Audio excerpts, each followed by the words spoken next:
tonight, we settle in to wonder about something none of us has ever seen, something no eye will ever see, and yet something that sits beneath every step you have ever taken.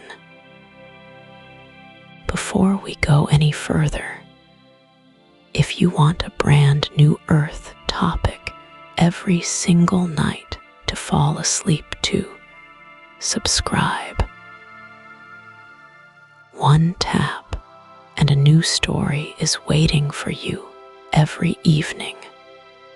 Below your feet, far below the gentle weight of your bed, the floorboards, the foundation, the soil, the bedrock, lies a hidden world that has shaped every story life has ever told on this planet.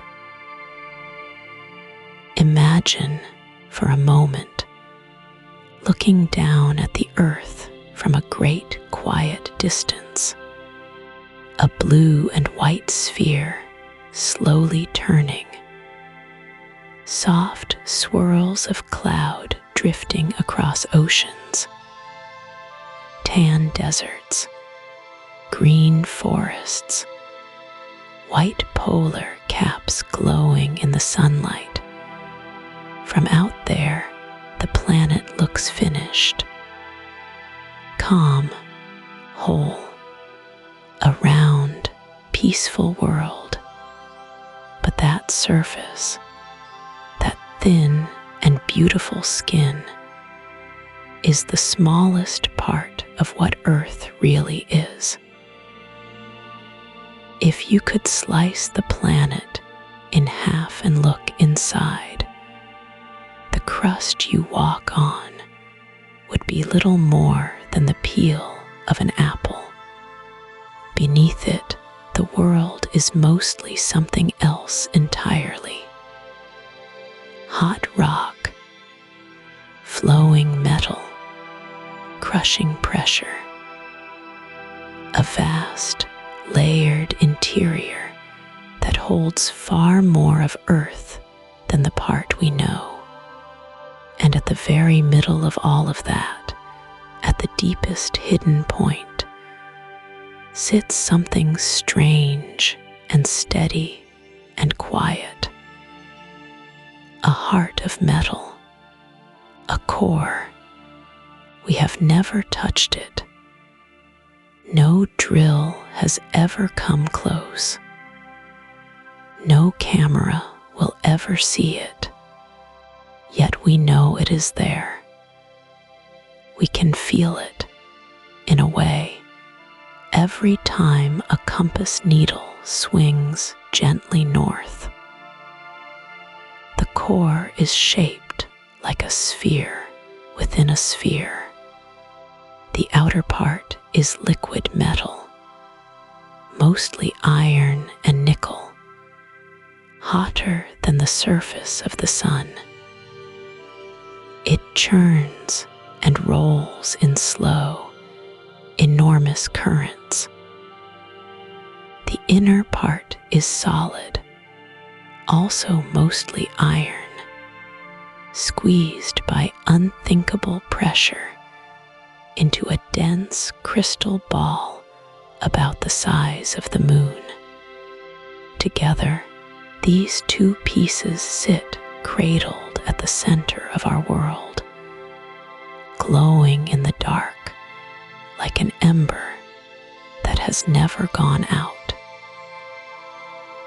And from that strange, hidden engine comes one of the most mysterious gifts our planet gives us: a magnetic field, an invisible bubble that wraps around the whole Earth, stretching out into space, deflecting the sharp winds of charged particles streaming from the sun. Without it, our atmosphere would slowly bleed away. our oceans might dry. The story of life might never have been written at all. Every breath you take, every soft beat of your heart exists because something deep inside the planet keeps spinning, keeps churning, keeps generating that quiet shield. And here is where the mystery begins. Because for all that we know, we do not really know how this works. Not fully. We have theories, good ones, careful ones. We know the core is there. We know the magnetic field is real. We can map its lines and watch them drift. But the exact way that hot metal, deep beneath the crust, gives rise to a planet-wide magnetic field is still a question scientists wrestle with. The inner core may be spinning at a different speed than the rest of the Earth. Or it may not. The magnetic poles wander, sometimes slowly, sometimes more quickly, and the reasons for their wandering remain partly hidden. Through the night ahead, we will sit with these questions gently, the way you might sit by a slow river and watch the water pass. We will wonder about the iron ocean below our feet. We will wonder about the solid heart at the very center, and the strange possibility that there may even be a smaller heart inside that one. We will wonder about ancient stones that remember old magnetic fields, and about a quiet, weak spot in the shield, drifting slowly over the South Atlantic. None of this is meant to alarm you. The Earth has been doing what it does for more than 4 billion years. The core has been glowing all that time. The shield has flickered, weakened, strengthened, reversed, and held us safe through it all. Tonight, you are simply being invited to imagine it, to feel, for a few quiet hours, the warmth of something steady and ancient beneath you. So let your breath slow. Let your shoulders soften. Picture that calm blue sphere turning gently in the dark. And know that under all of it, deep and unseen, a vast metal heart is still beating.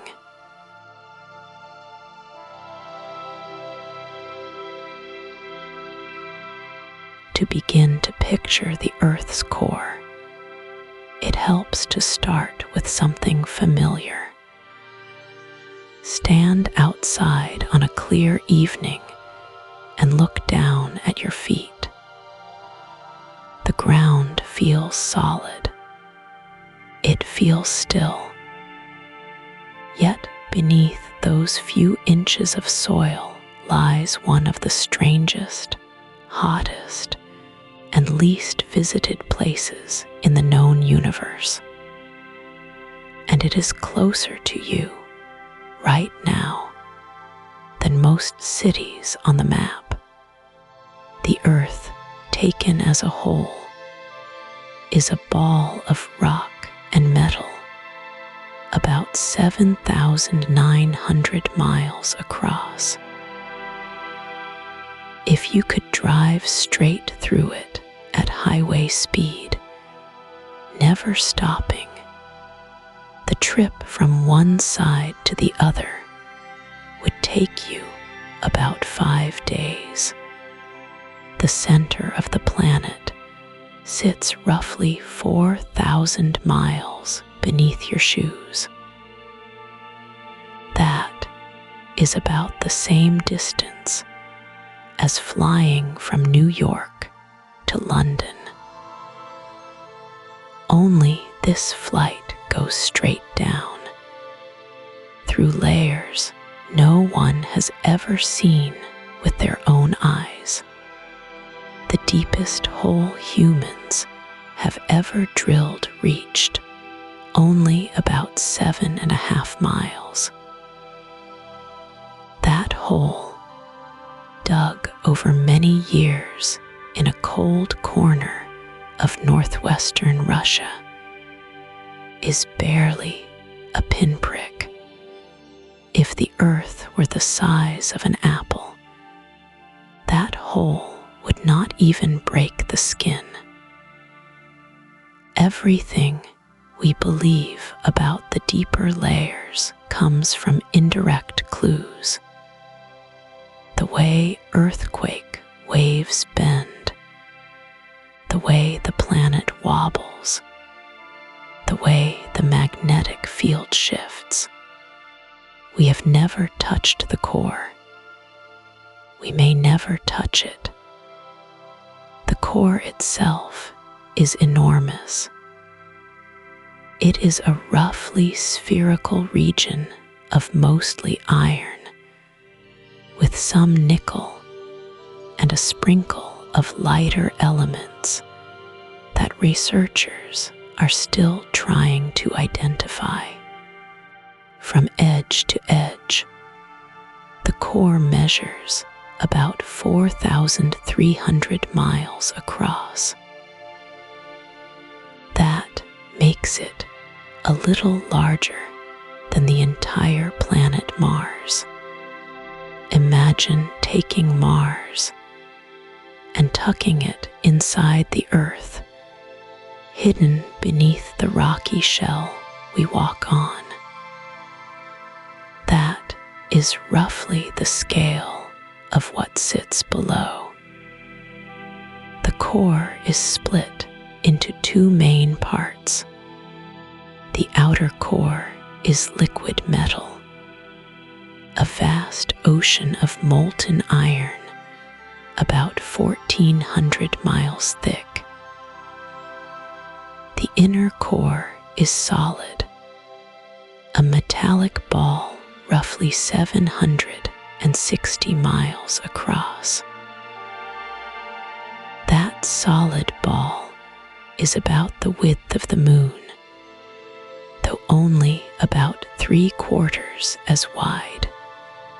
It sits at the very center of the planet, slowly growing, slowly turning, surrounded by the swirling liquid above it.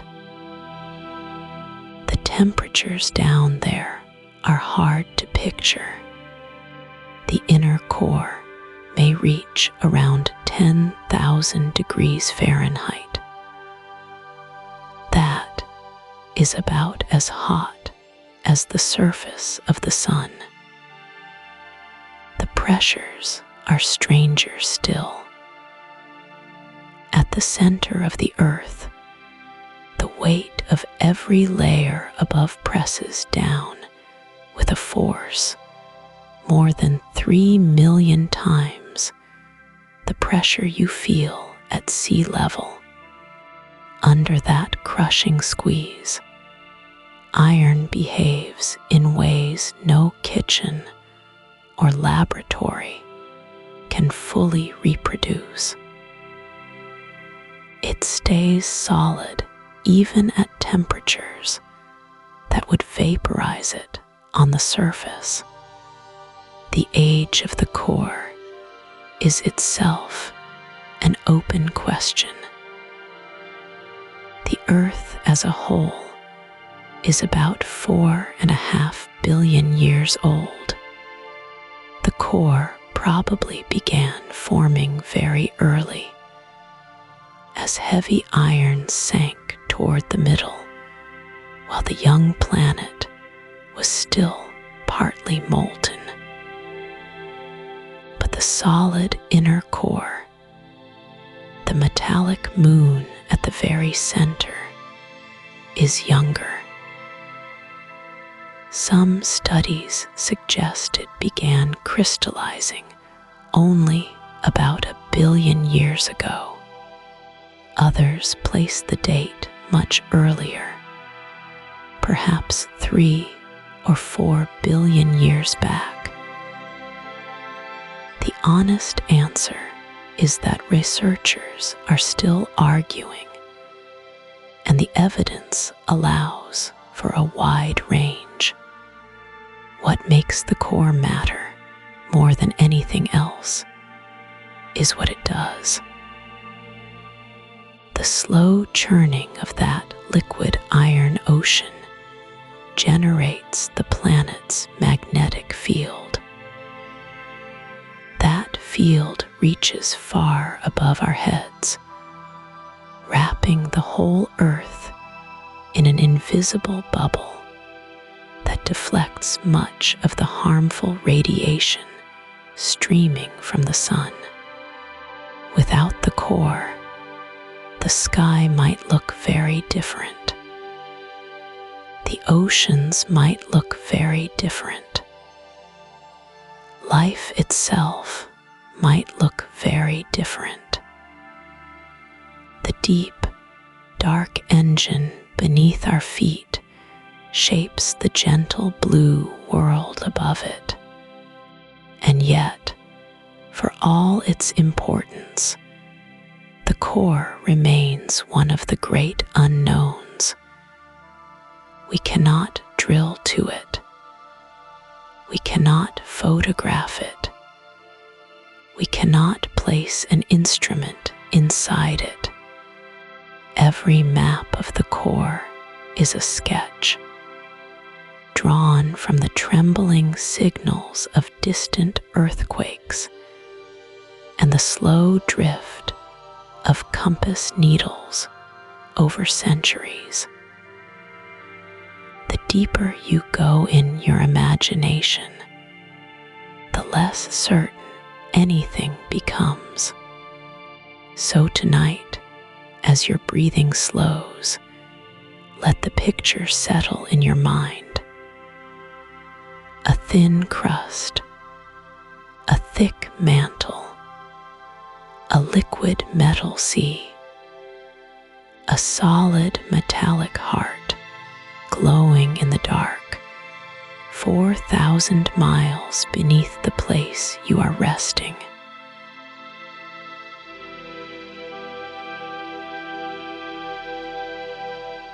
To understand the heart of our planet, we have to travel back in time, back past the rise of cities, past the first forests, past the earliest single cells in shallow seas, back to a moment more than 4.5 billion years ago, when Earth was not yet Earth.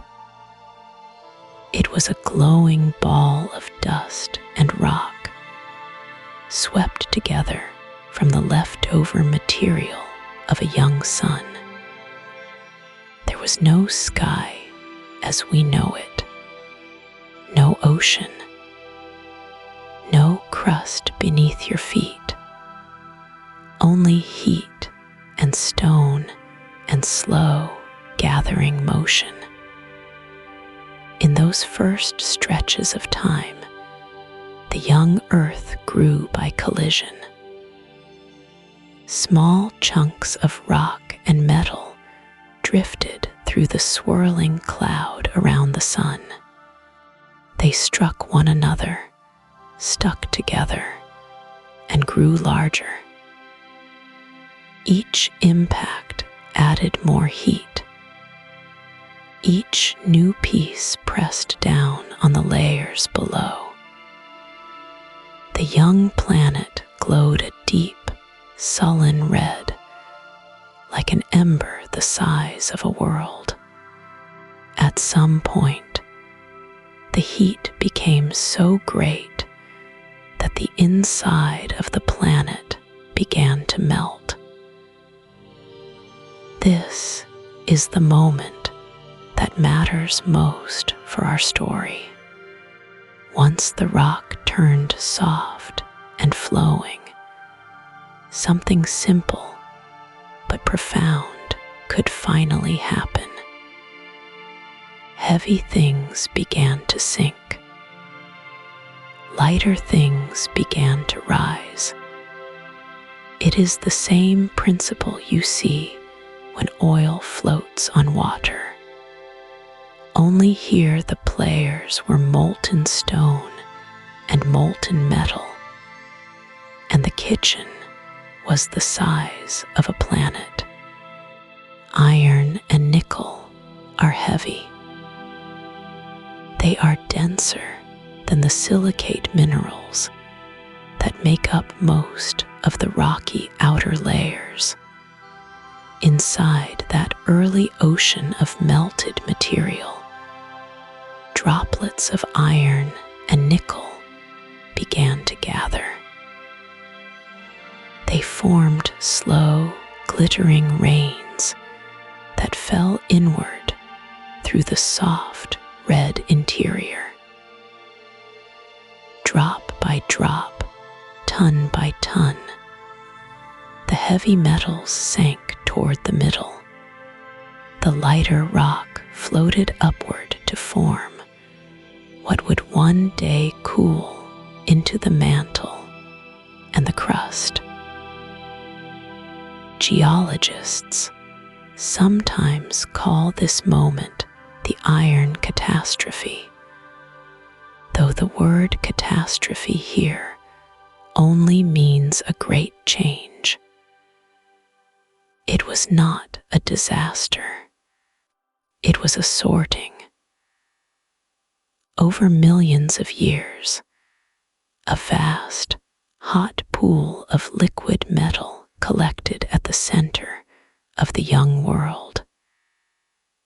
An iron ocean, a hidden sea, sealed inside the planet long before the first water gathered on its surface.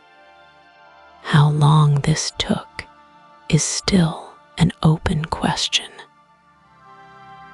Some studies suggest the core formed quickly, within the first 30 or 40 million years of Earth's existence. Other lines of evidence hint that the process continued more slowly, with iron still trickling downward for hundreds of millions of years after the planet's birth. The truth is, no one can directly watch what happened. We can only read the chemistry of ancient rocks and run computer models, and the models do not yet agree. There is another mystery wrapped inside the first one. We are not entirely sure where all the iron came from. Some of it surely came from the early dust and rocks that built the planet. But one leading theory holds that a great deal of Earth's metal was delivered by a single, enormous event. According to this idea, a young planet roughly the size of Mars collided with the early Earth. The impact was so vast that it threw a ring of debris into space, which later gathered into the moon. The metal core of that lost world is thought to have sunk inward and joined Earth's own core. If this is true, the heart of our planet is partly the heart of another long-vanished world. Other researchers wonder whether the picture is simpler than that. Perhaps the core grew steadily, with no great single event, just the slow rain of iron through a softened planet. Both ideas leave open questions. Both fit some of the evidence, and not all of it. What we can say is that by the time Earth's surface began to cool, the iron ocean was already in place. It was hot beyond imagining. It carried within it the warmth of 1,000 collisions, the slow decay of buried radioactive elements, and the gentle, endless squeeze of gravity. That heat would not vanish quickly. It is still there tonight, glowing in the deep, far beneath the soles of your feet. Picture it as you rest. A planet still very young, glowing softly in the dark. Inside, a slow, silent rain of molten metal falling inward through molten rock. A hidden sea forming in perfect darkness.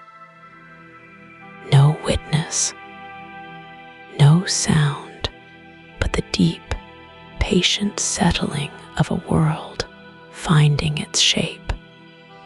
Out of that quiet sorting came the iron heart that in time would learn to spin, to churn, and to wrap our planet in an invisible shield. That, though, is a question for later.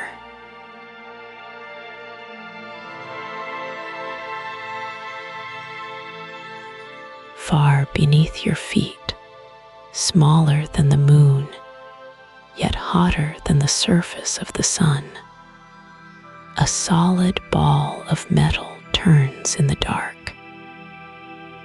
This is the inner core.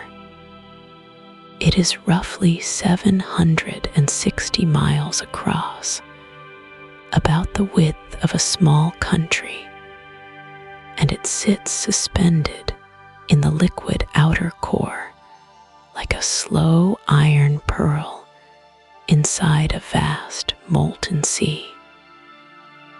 We cannot see it. We cannot touch it. We can only listen to the tremors that pass through it and try to imagine what it is made of. The best guess, drawn from many decades of careful study, is that the inner core is mostly iron, with a generous helping of nickel mixed in. Together, these two metals make up perhaps 90% of its mass. The remaining 10% is a stubborn riddle. Something lighter than iron seems to be hiding down there, and researchers have spent lifetimes trying to name it. Some think it could be silicon, the same element that makes up most beach sand. Others suspect oxygen or sulfur or carbon. or even small amounts of hydrogen? The honest answer is that we do not know for certain. The recipe of the deep earth remains partly unwritten. To picture this material, imagine a metal so squeezed by pressure that it behaves in ways we rarely see at the surface. Down there, iron crystals may pack into tight, repeating patterns, stacked like grains in a frozen field. Some scientists believe these crystals line up in one direction, almost like the grain in a piece of wood. Others suggest the pattern shifts from place to place. The inner core may be a single great crystal garden, or it may be a patchwork of many smaller ones. Both ideas remain on the table. What makes all of this even more wondrous is where the iron came from in the first place. Every atom of iron inside our planet was once cooked in the heart of a dying star.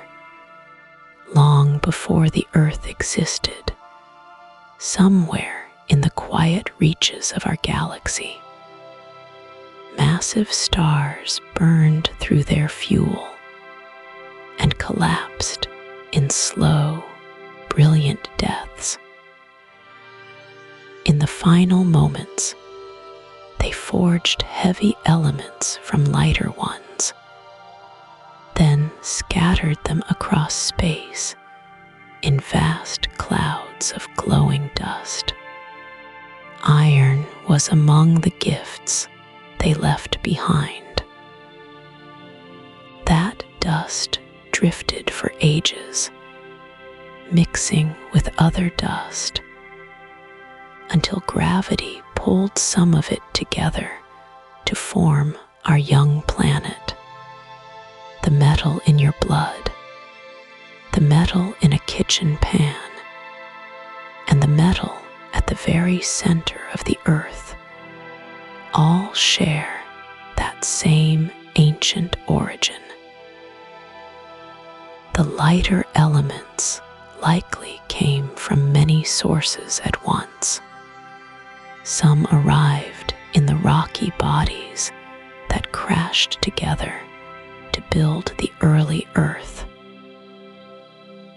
Others may have ridden in on icy comets and water-rich asteroids that struck the surface during the planet's youth. There is an open question here too. Researchers still debate how much of Earth's water and volatile elements came from comets, and how much came from rocky meteorites born closer to home. Tiny clues hidden in the chemistry of seawater point one way, while clues in ancient meteorites point another. The full story is still being pieced together. Around the solid inner core swirls the liquid outer core, a vast ocean of molten iron and nickel about 1,400 miles thick. It moves slowly in great looping currents, carrying heat upward toward the mantle. The inner core is thought to be growing very gradually as iron from this liquid ocean cools and freezes onto its surface. growth is almost unimaginably slow. Perhaps a millimeter a year, perhaps less. Yet, over the long stretch of geologic time, that quiet freezing has built the entire solid heart of our world. It may still be building it now, while you breathe in and out. There are quieter mysteries woven into this picture. The temperature at the boundary between the inner and outer core sits somewhere near the temperature of the sun's surface, around 10,000 degrees Fahrenheit. We cannot measure it directly. We infer it from experiments in which tiny grains of iron are squeezed between diamond anvils and zapped with lasers, mimicking the pressure and heat of the deep earth for a fraction of a second. Each experiment nudges our best guess a little higher or lower. The true number is still slightly uncertain. So the solid sphere at the center is many things at once. It is a slow crystal growing in the dark. It is stardust gathered into a ball. It is a riddle of unknown ingredients, mixed long before any creature walked the earth. And tonight, while the world sleeps above it, it keeps turning quietly, patient, and unseen.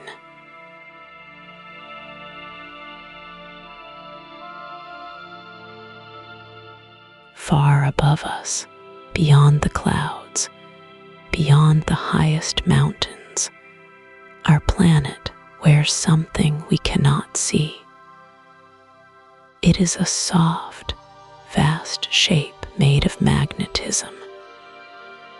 It reaches out from deep inside the earth, passes through the rocks and the oceans, and spreads into space like the gentle petals of a flower made of invisible light. We call it the magnetosphere. It is one of the quietest miracles of our world. This shield is born in the core. Down there, in that hot, churning ocean of liquid iron, slow currents move in long, looping paths. As the metal flows, it carries electric charges with it. Moving charges create magnetism, and so the core, simply by stirring itself, becomes a giant, slow engine that paints a magnetic field across the whole planet. The forces at work are old and patient. Heat rises from the inner core, pressing upward into the liquid layer above. Cooler metal sinks back down. This rising and sinking, repeated for billions of years, sets the liquid in motion. The Earth's spin then twists those motions into spirals. The result is a field that wraps around the planet, dipping in at the poles and arching outward through the middle. From space, if our eyes could see magnetism, the earth would look like a soft, round stone wrapped in glowing ribbons. On the side facing the sun, the ribbons are pressed close to the planet, squeezed by a steady wind of charged particles streaming out from our star. On the night side, the ribbons stretch far, far behind us, trailing into the dark like the tail of a comet made of light. That stream from the sun is called the solar wind. It is not wind in the way we know wind. It is a thin flow of tiny particles, mostly bits of broken apart hydrogen, moving very fast. If the Earth had no magnetic field, this flow would slowly strip our air away, particle by particle, over long stretches of time. We know this can happen because we see the signs of it on other worlds. Mars, our small red neighbor, once had a thicker air and possibly rivers. Its magnetic field faded long ago. Its air thinned. Our field, though, still holds. The solar wind hits the outer edge of the magnetosphere and slides around it, like a slow river parting around a smooth stone. Most of those particles never reach the ground. The ones that do are funneled toward the poles, where they spill into the upper air and glow. These glows are the auroras, soft green, pink, and violet curtains drifting across polar skies. So the forces at work are layered, one inside the other. Deep heat drives the liquid iron. The spinning planet shapes its flow. The flow makes magnetism. The magnetism reaches into space, and the magnetism in space catches the wind from the sun and turns it aside, mostly, leaving only those quiet polar lights as evidence of the battle going on far above our heads. Yet, for all we understand, the deeper questions remain open. Researchers can describe the shape of the field. They can measure how strong it is in any city, any ocean, any desert. They can watch it shift year by year with sensitive instruments and satellites that circle far overhead. What they cannot quite explain is exactly why the field behaves the way it does, why it weakens in some regions and strengthens in others, why some patches drift west across the planet over centuries, like slow clouds we cannot see, why the whole field, once in a long while, decides to flip. There are theories. Some suggest that strange shapes in the boundary between the core and the mantle steer the flow of iron below. Others wonder if the inner core itself, growing slowly like a crystal in a jar, nudges the patterns above it.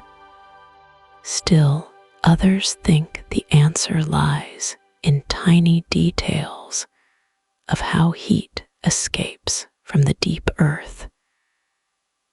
Details too small for our current models to capture. The honest answer is that several ideas may all be partly true at once, and the full picture is not yet clear.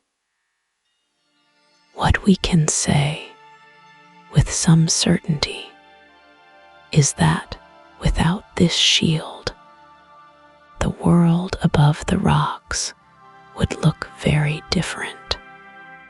The air might be thinner. The oceans might have shrunk. Life, if it existed at all, might have stayed hidden in deep places, away from the rain of particles from space. Instead, we walk under a sky that seems empty. It is not empty. It is gently held. Above us, the slow flower of the magnetosphere opens outward, made by an iron sea we will never see, shaped by forces we are only beginning to understand.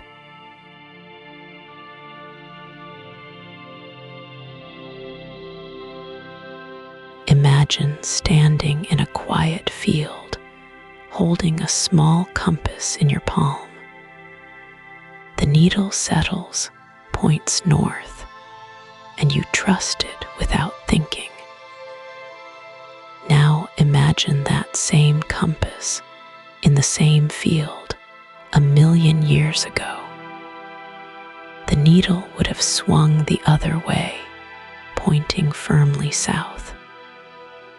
Not because the compass was broken, not because the field had moved, but because the entire magnetic field of the earth had flipped, top to bottom, like a slow somersault performed by the planet itself. This has happened many times, hundreds of times, as far as we can tell. The magnetic poles of our world are not fixed. They drift. They weaken. They sometimes lose their way entirely and switch places. And the timing of these flips follows no clear rhythm we have been able to pin down. To feel the scale of it, picture a clock face that measures not seconds, but millions of years. On that clock, a single tick might be 100,000 years long. The last full reversal happened about 780,000 years ago. In human terms, that is unimaginable. In the life of the planet, it is recent. If you compressed Earth's entire history into a single day, the last magnetic flip would have happened in the final few seconds before midnight.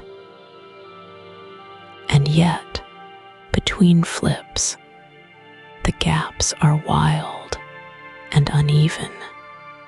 Sometimes the field has held steady for tens of millions of years.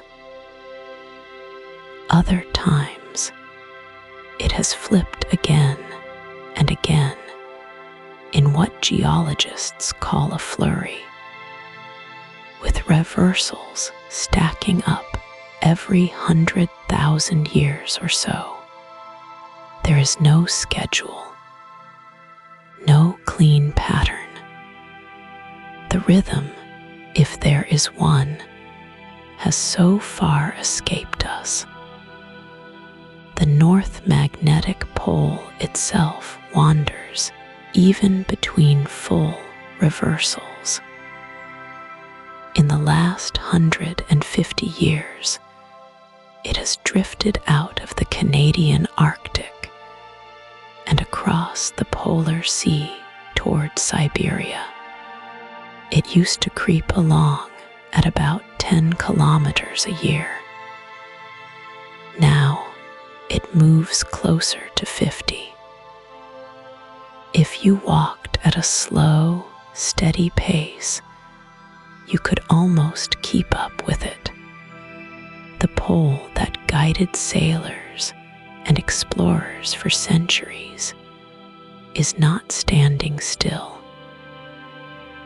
It is on a long, slow walk across the top of the world. To picture the size of the field that does all this wandering, imagine the Earth as an apple sitting on a table. The magnetic field around it would not stop at the skin.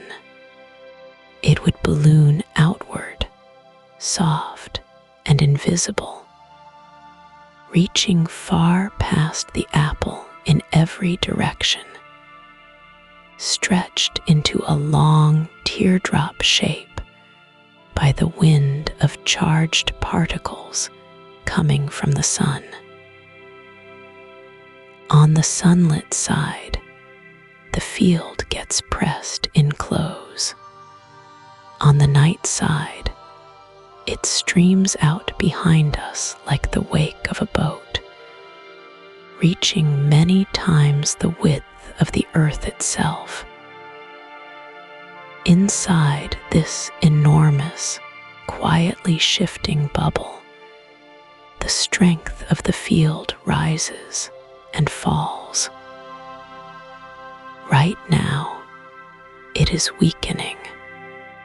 Over the last 2 centuries, the overall field has lost about 9% of its strength. That sounds dramatic, but in the long view, it may be normal. Some researchers wonder if we are drifting toward another reversal. Others suspect this is just one of many small dips that come and go without any flip at all. The honest answer is that no one yet knows. What we do know is preserved in stone. When lava cools, tiny grains of iron inside it lock into place, aligned with whatever direction the magnetic field was pointing at that moment.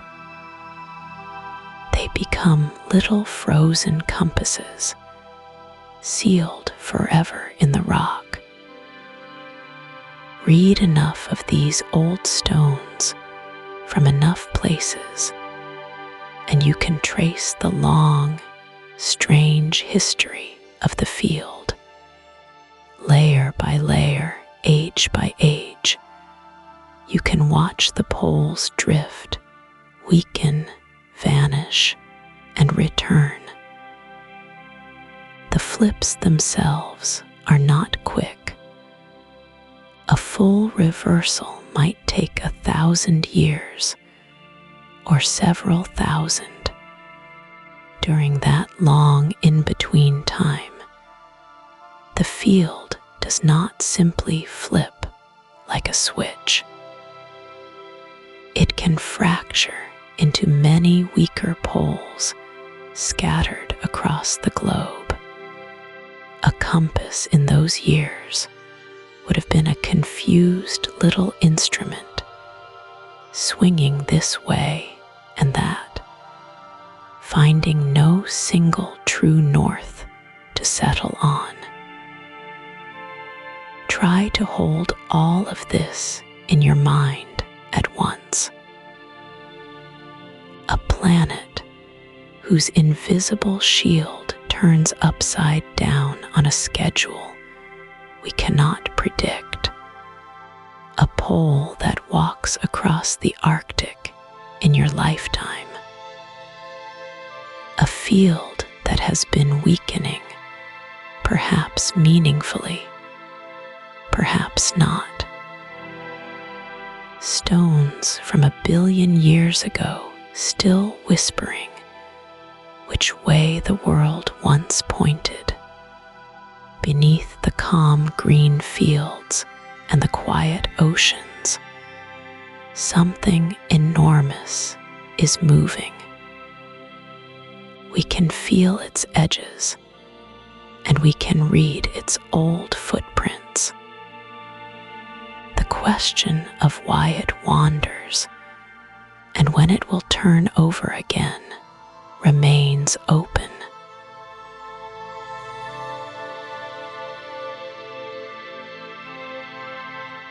Imagine for a quiet moment that you could float just above the place where the solid inner core meets the liquid outer core. You would not see this place with your eyes, of course. The pressure there is millions of times greater than the air pressure at sea level. The heat is fierce, as hot as the surface of the sun. But picture it anyway. Picture a vast, glowing ocean of liquid metal, stretching out in every direction, lit from within by its own heat. The color would be a soft, deep orange, fading toward yellow in the hottest places. The light would not flicker like fire. It would glow steadily, like molten gold held in a furnace. The surface below you, the boundary with the inner core, would shimmer faintly. It would look almost like the floor of a strange sea, slowly growing as the liquid above it freezes onto it, crystal by crystal, over millions of years, and the liquid itself would move, not quickly, not violently. It would flow in great slow currents, vast rivers of molten iron, and nickel that loop and curl through the dark depths above. Some currents would rise, carrying heat upward toward the rocky mantle far above your head. Others would sink, cooled slightly by their long climb, slipping back down toward the inner core. These slow loops are what scientists call convection. They are the quiet engine that powers the magnetic field around our planet. This engine has a name. It is called the Geodynamo. The word comes from the Greek for earth, and the same root that gives us the word dynamo, a machine that turns motion into electricity. That is what the core does. The moving liquid metal carries electric charge. As it flows, it generates electric currents. Those currents, in turn, create the magnetic field that wraps around the whole planet and reaches far out into the space beyond.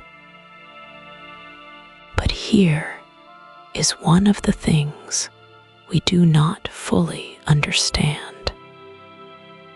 We know the engine runs. We can measure its output. The compass needle on a ship at sea, the auroras above the polar ice, the gentle pull on a magnet held in your hand. All of these are signs that the engine is turning. What we do not know in full detail is exactly how the currents move down there. We cannot see them. We can only build models, careful guesses shaped by physics and by the small clues that reach the surface.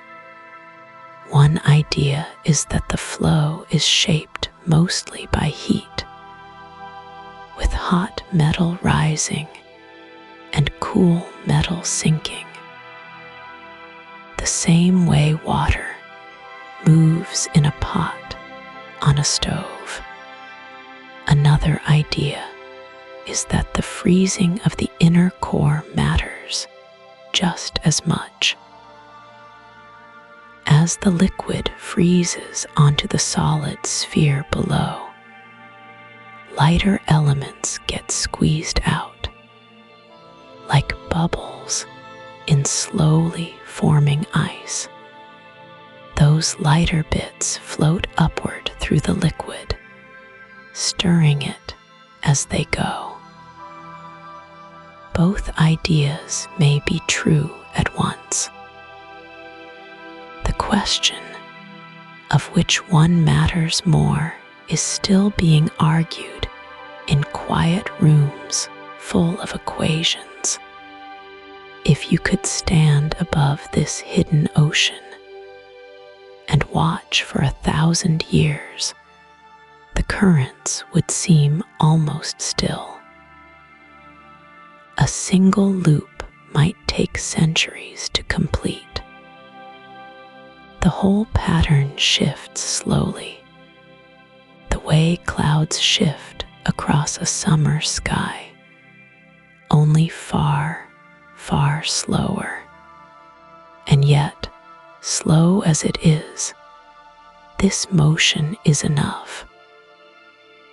Enough to wrap the entire planet in a soft, magnetic blanket. Enough to deflect the streams of charged particles flowing past us from the sun. Enough to keep our atmosphere from being slowly stripped away into the dark. There is something gentle in the thought of it. A planet warmed at its heart, stirring its own metal sea, generating its own quiet shield. No one tends this engine. No one feeds it fuel. It has been turning in some form for billions of years on energy left over from the planet's birth and from the slow, steady freezing of its inner core. And we still do not fully understand it. We do not know exactly how the currents are arranged. We do not know why they sometimes slow or speed up or shift their patterns over the centuries. We do not know with certainty why the field they create has weakened and strengthened many times across the long history of the planet. The Geodynamo keeps its secrets well. We listen for them in the trembling of compass needles, in the records left in ancient rocks, in the faint hum of the magnetic field as it changes around us. And we wonder, quietly, what the engine below our feet is doing tonight.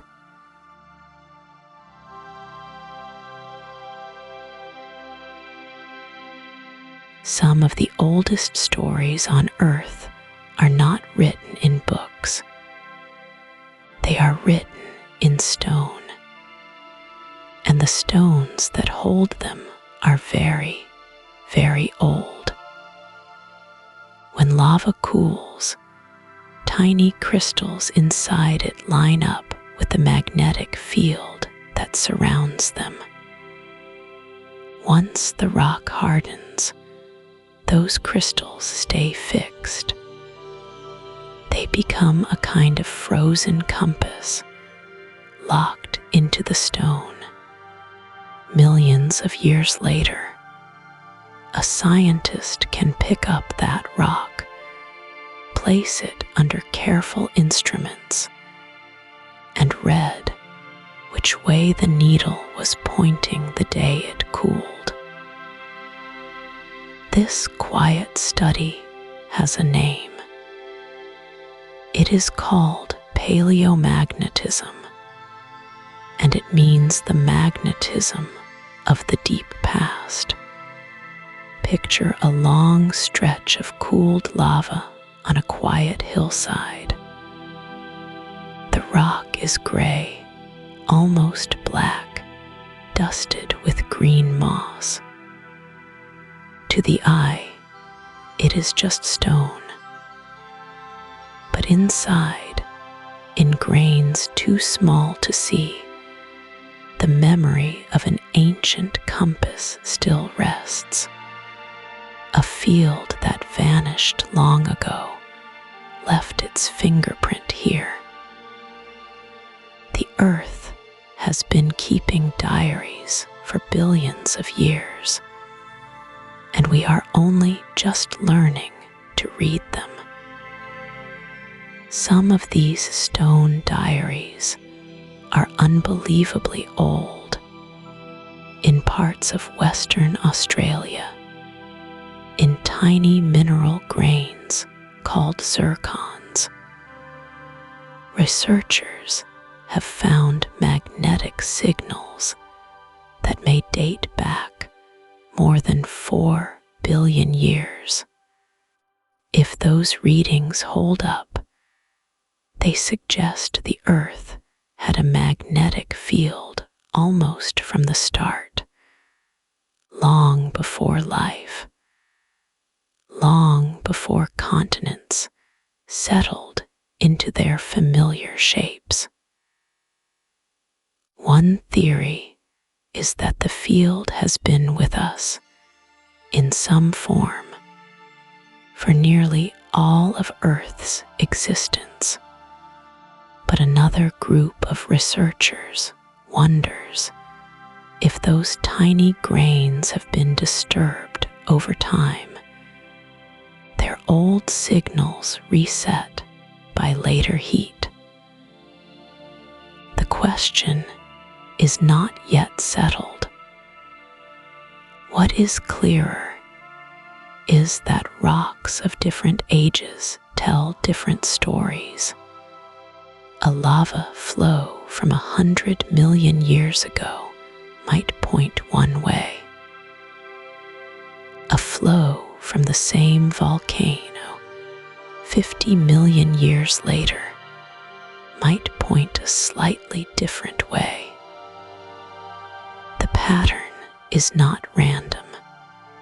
The pattern hints at a field that wandered, weakened, strengthened, and sometimes flipped completely. The deeper geologists look, the stranger the whispers become. There are periods in Earth's history when the field appears to have been remarkably steady, holding the same direction for tens of millions of years. There are other times when it seems to have flipped back and forth almost rapidly. In the slow terms of geology, one long stretch deep in the age of dinosaurs shows almost no reversals at all.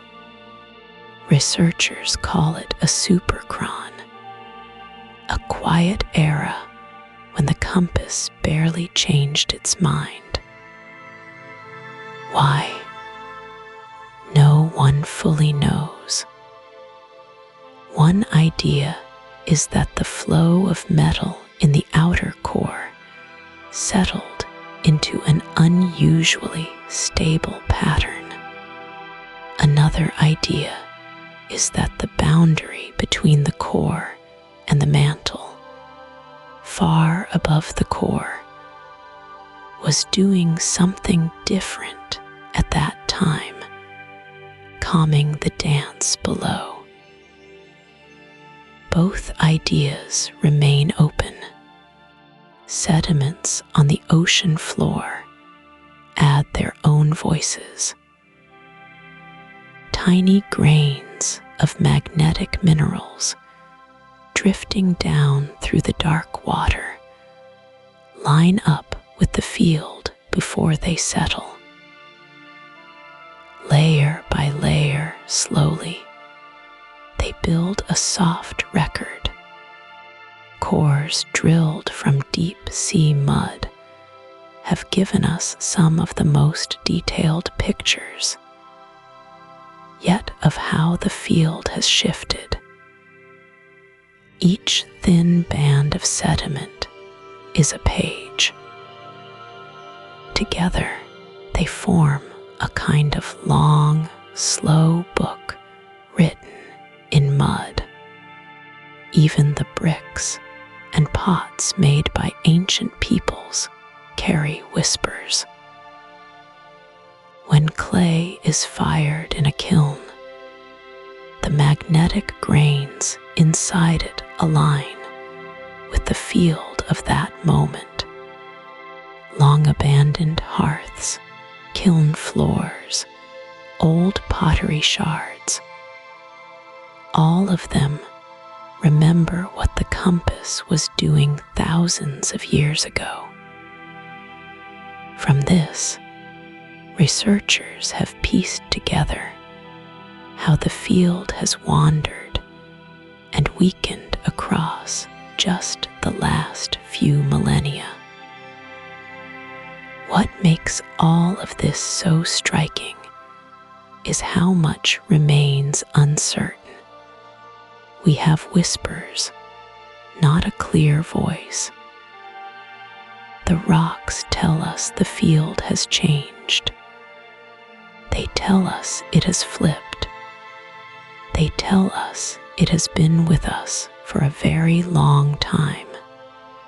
But they do not tell us, in plain language, why. They do not say what triggers a reversal.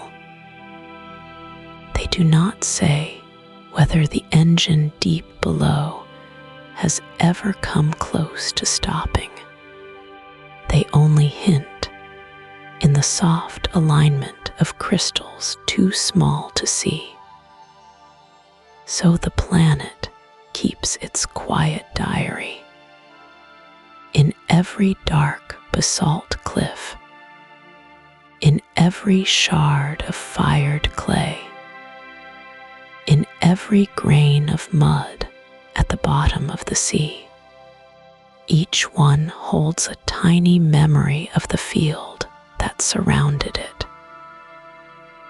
And somewhere beneath our feet, the engine that wrote those memories is still turning, still humming, still keeping the next page open, waiting to be written.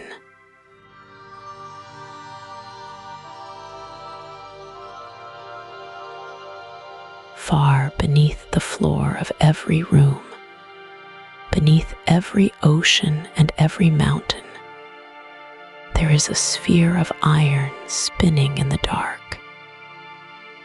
It is solid, hot, and roughly the size of the moon. And for many years now, scientists have been quietly asking a strange and lovely question. Does that inner sphere spin at the same speed as the rest of the planet? Or does it turn at its own slow, secret pace? The idea that the inner core might rotate on its own schedule was first proposed in the 1990s. Researchers were studying seismic waves, the gentle tremors that pass through the deep earth after large quakes. They noticed something curious. Waves that traveled through the inner core seemed to arrive a tiny bit faster along certain paths than along others. And the pattern of those paths appeared to shift very slightly over the years. One theory was that the inner core was turning a little faster than the rest of the planet. Not much, just a small extra nudge, perhaps a fraction of a degree each year. Over decades, that drift would add up. Over a human lifetime, the iron heart of our world might rotate independently by a few full turns. It was a strange image to hold in the mind. A solid metal sphere, larger across than the country of Australia, slowly slipping ahead of the surface it sits within, bathed in liquid iron, pushed and pulled by magnetic forces and the slow churn of the outer core around it. Other researchers were not convinced. They wondered if the changing seismic signals might be caused by something else. The surface of the inner core itself could be uneven, with bumps and textures that shift over time as iron crystals freeze and melt. A wave passing through such a changing surface might appear to speed up or slow down without any true rotation at all. The mystery, in other words, might live in the texture of the sphere rather than in its spin.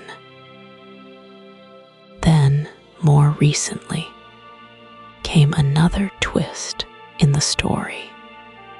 New studies of seismic records suggested that the inner core's extra spin might be slowing down.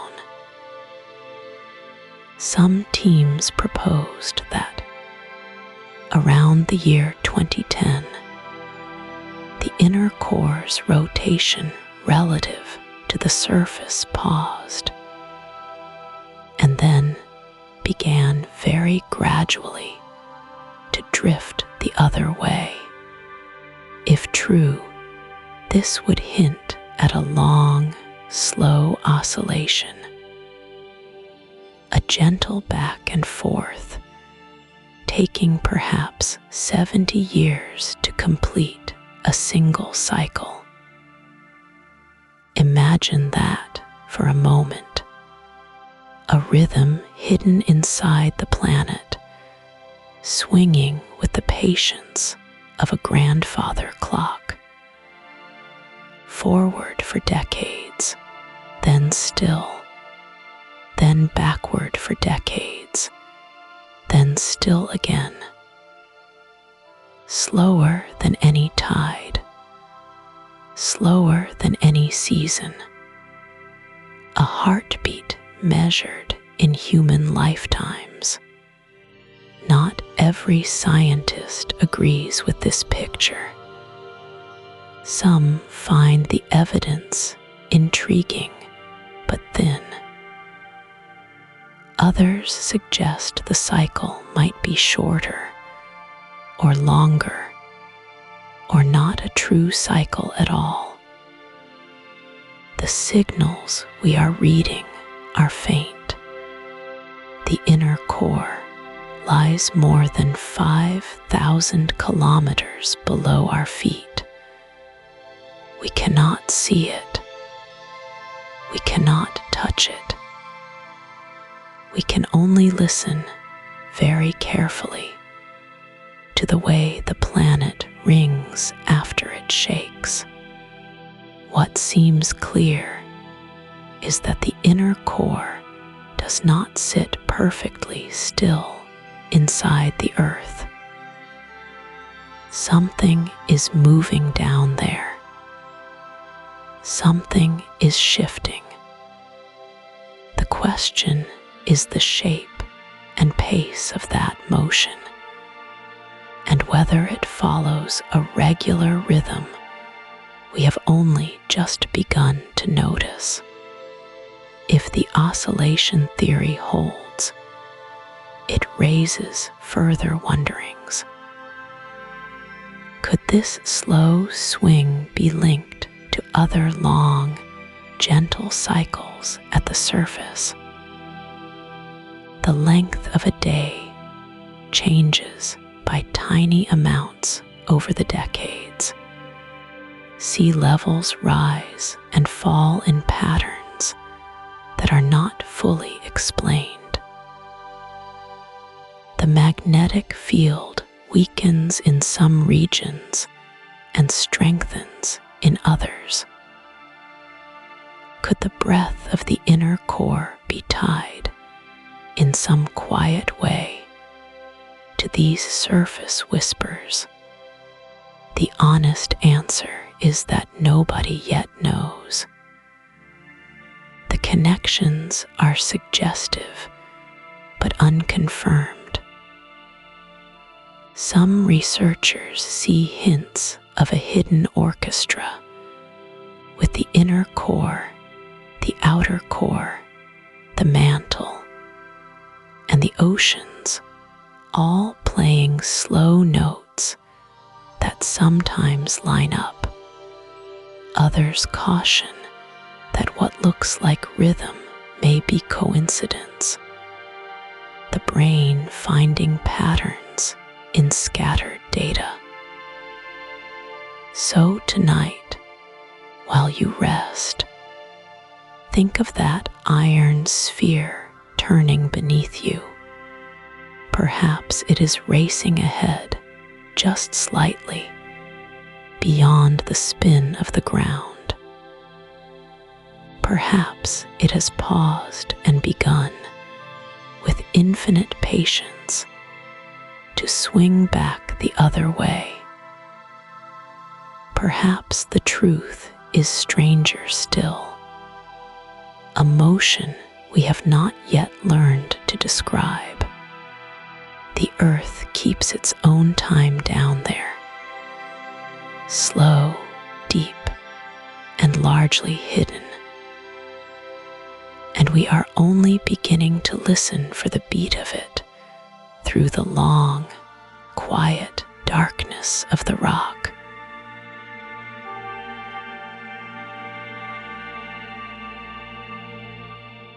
When we picture the inside of the earth, we often imagine a few clean layers stacked like the rings of an onion. A thin crust on top, a thick mantle below, a liquid outer core, a solid inner core at the heart. It feels tidy. It feels finished. But the deeper researchers listen, the stranger the picture becomes. The inside of our planet is not a clean stack of smooth shells. It is a place of layers within layers, of soft patches and hard patches, of zones that no one fully understands. Just above the core, near the bottom of the mantle, sits a thin region called the D-double prime layer. It is only a few 100 miles thick, which sounds large until you remember the mantle is nearly 1,800 miles deep. In this thin band, the rock behaves in odd ways. Seismic waves, those slow ripples from distant earthquakes, speed up and slow down in patterns that do not match the rock above. Something is different down there. One idea is that the heat from the core changes the way the minerals are arranged, almost like ice rearranging into a denser form under pressure. Another idea is that ancient slabs of ocean floor, dragged down over hundreds of millions of years, have piled up in this zone like sunken ships on a deep, dark shelf. Within this strange layer, researchers have found even stranger pockets. They are called ultra-low velocity zones. Seismic waves crawl through them, slowing down so much that something inside must be partly melted or made of unusually heavy material. These pockets are small by planetary standards. Some are only tens of miles across, but they sit right against the outer core, where liquid iron sloshes against the rocky mantle above. What are they? One theory is that they are puddles of partly melted rock, left over from a time when the lower mantle was hotter and softer. Another theory is that they are dense piles of iron-rich material that settled there long ago. Perhaps even fragments of the early Earth that never mixed in. The question remains open. Above the D-double prime layer, the mantle itself is not the smooth, uniform sea of rock that textbook drawings often show. Hidden inside it are two enormous blobs. One sits beneath Africa. The other sits beneath the Pacific Ocean. Each is the size of a continent, perhaps larger. They reach up from the core for hundreds of miles. Researchers call them large, low shear velocity provinces, a long name for a simple fact. Seismic waves move through them more slowly than through the rock around them. They have been there for a very long time, perhaps hundreds of millions of years, maybe billions. No one yet knows what they are made of or how they formed. Some researchers wonder if they are graveyards of ancient ocean floor, slowly heated and folded over deep time. Others wonder if they are leftovers from an even older event, perhaps the giant collision that may have helped form the moon. These blobs may matter more than they seem. They sit at the boundary between the mantle and the outer core, the very place where heat escapes from the core to drive the geodynamo above. If the blobs change how heat flows out, they may shape the magnetic field itself. They may help decide where the magnetic poles drift, or how often the field flips. The connection is still being studied. The evidence is incomplete. Even above all of this, the mantle has its own quiet weather. Hot plumes of rock rise slowly from the deep, taking tens of millions of years to climb. Cold slabs of old ocean floor sink down, dragged by their own weight. They pass each other in slow motion, like clouds in a sky that moves 1,000 times slower than ours. Each of these features touches the others. The slabs that sink may feed the strange D-double prime layer. The plumes that rise may be born near the giant blobs. The blobs may sit on top of ultra-low velocity zones. The whole interior is connected, layer by layer, in ways we are only beginning to map. So the Earth's core does not stand alone. It has neighbors, and those neighbors press in on every side. Liquid iron meets ancient rock. Hot plumes brush against cold slabs. Continent-sized blobs cradle small melted puddles. Each layer shapes the next, and the magnetic field above feels every shift.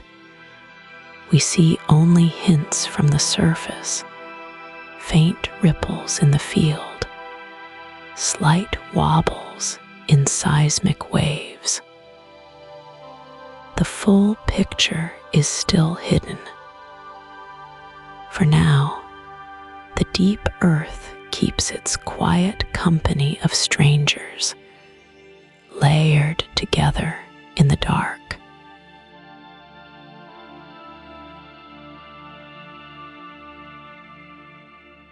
Think for a moment about the heat at the center of our world. The inner core sits at roughly 5,400 degrees Celsius. That is about as hot as the surface of the sun. A small, solid ball of iron and nickel, glowing at sun temperature, tucked quietly inside the planet you live on. And it has been glowing in some form for more than 4 billion years. That length of time is hard to hold in the mind. 4 billion years ago, there were no continents as we know them. There was no oxygen in the air.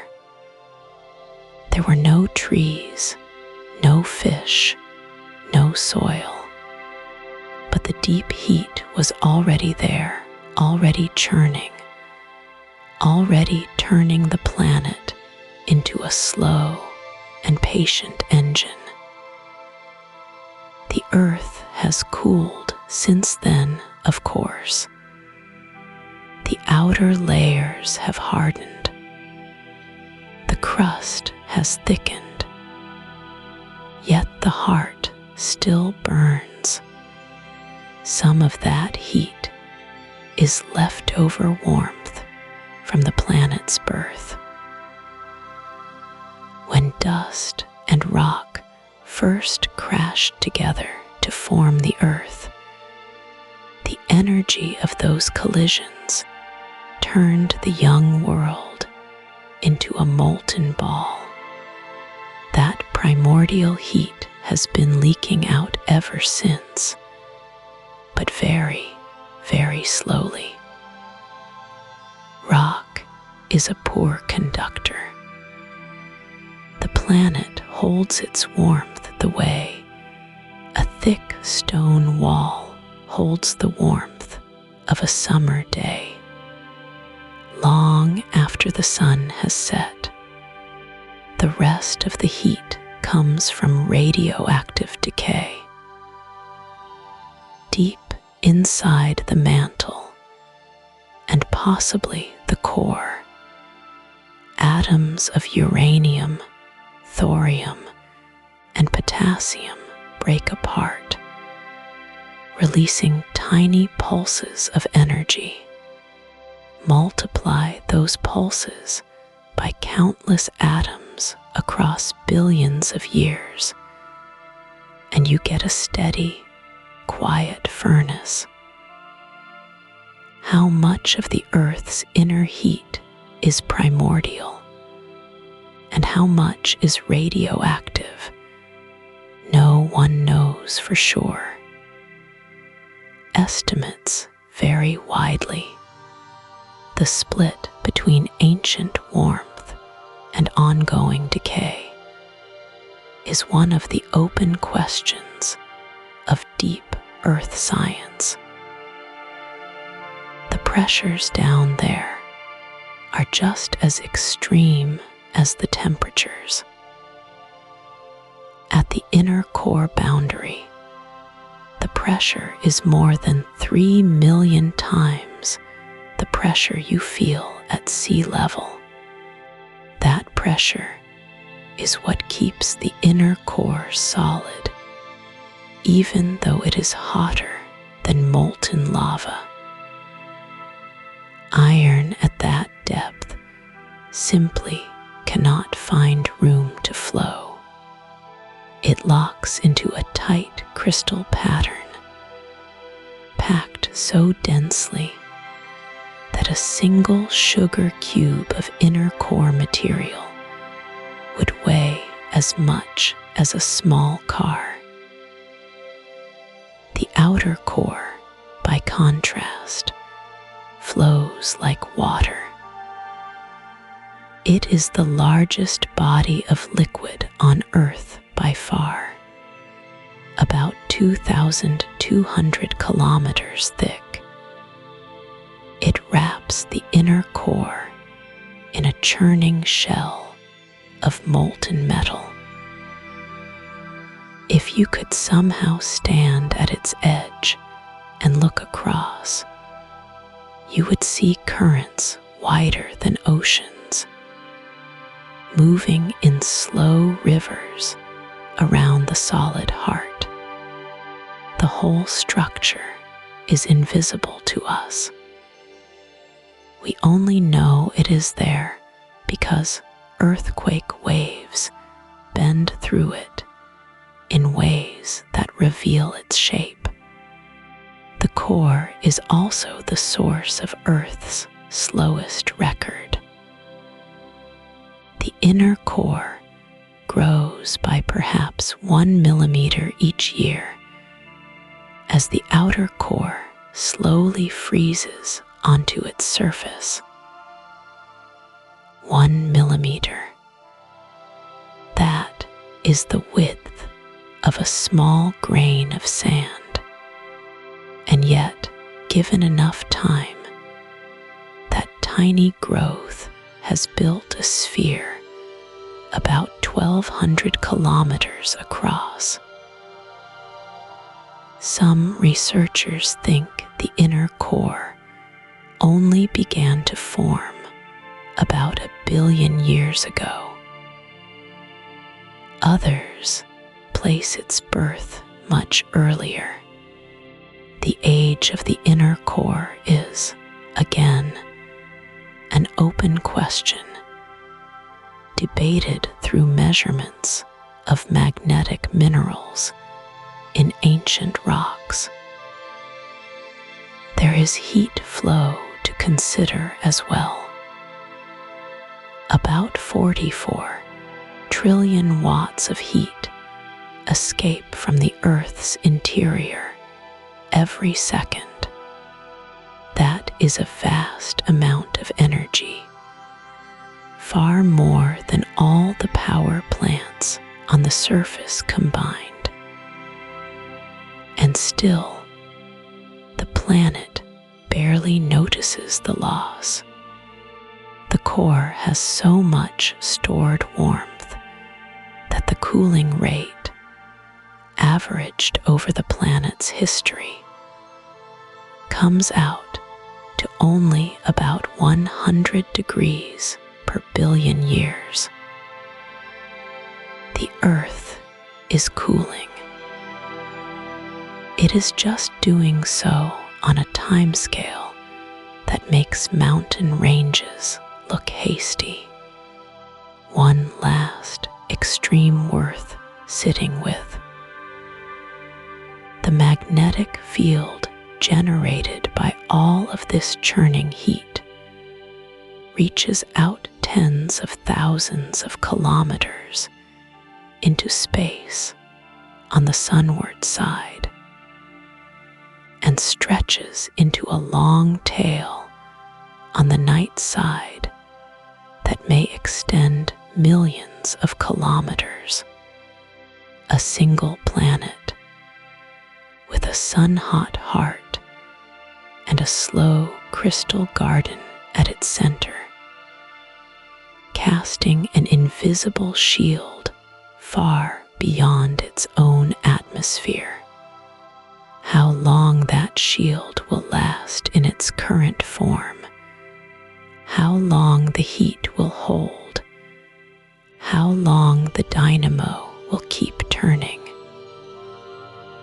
These are questions the planet keeps to itself for now. We listen at the surface and we wonder.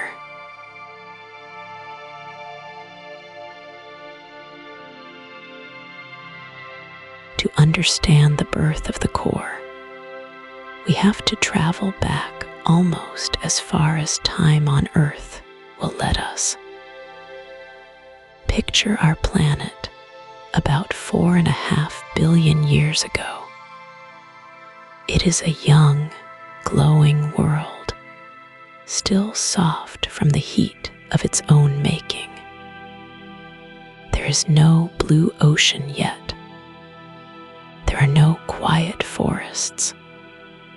The surface is a sea of melted rock, glowing red and orange, with darker crusts forming and breaking apart like the skin on warm milk.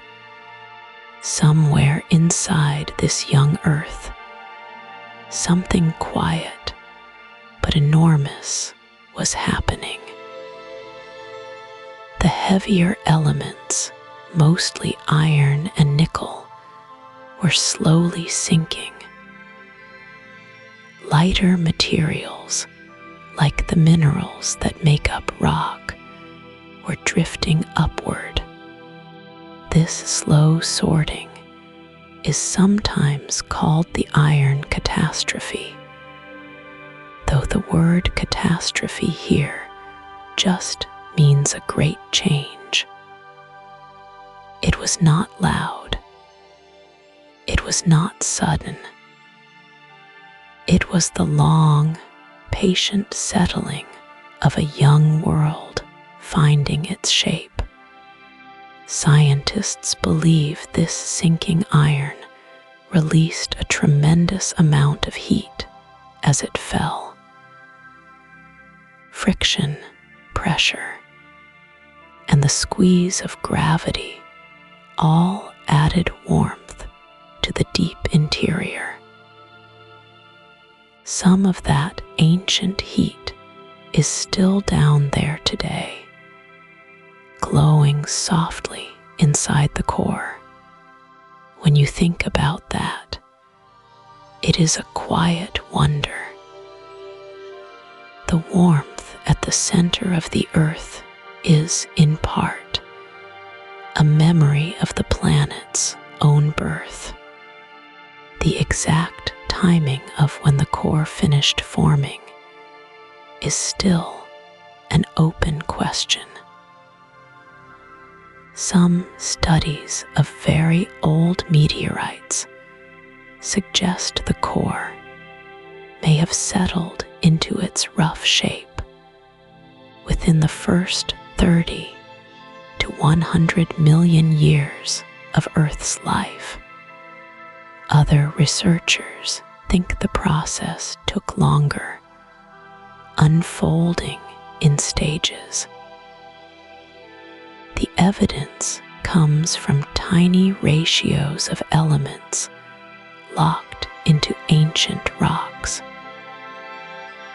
These ratios act a little like fingerprints, telling us when certain metals separated from one another.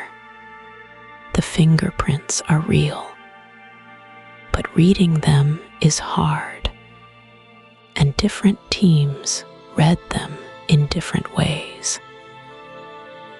There is another small detail that scientists find beautiful.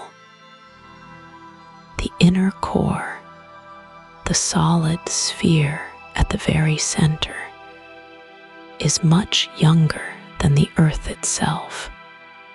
For most of our planet's history, the core was entirely liquid. Then, at some point, the center began to freeze. Not freeze in the way ice freezes on a pond, but freeze in the way molten iron slowly crystallizes when it loses heat under crushing pressure. A tiny seed of solid iron formed in the middle of the liquid sea. From that seed, the inner core grew outward, one slow crystal at a time.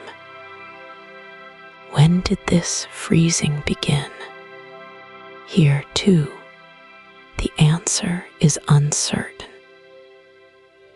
Some studies of ancient magnetic signals in rocks suggest the inner core started to form around 1 billion years ago. Other studies push the date back further, perhaps closer to 2 billion years.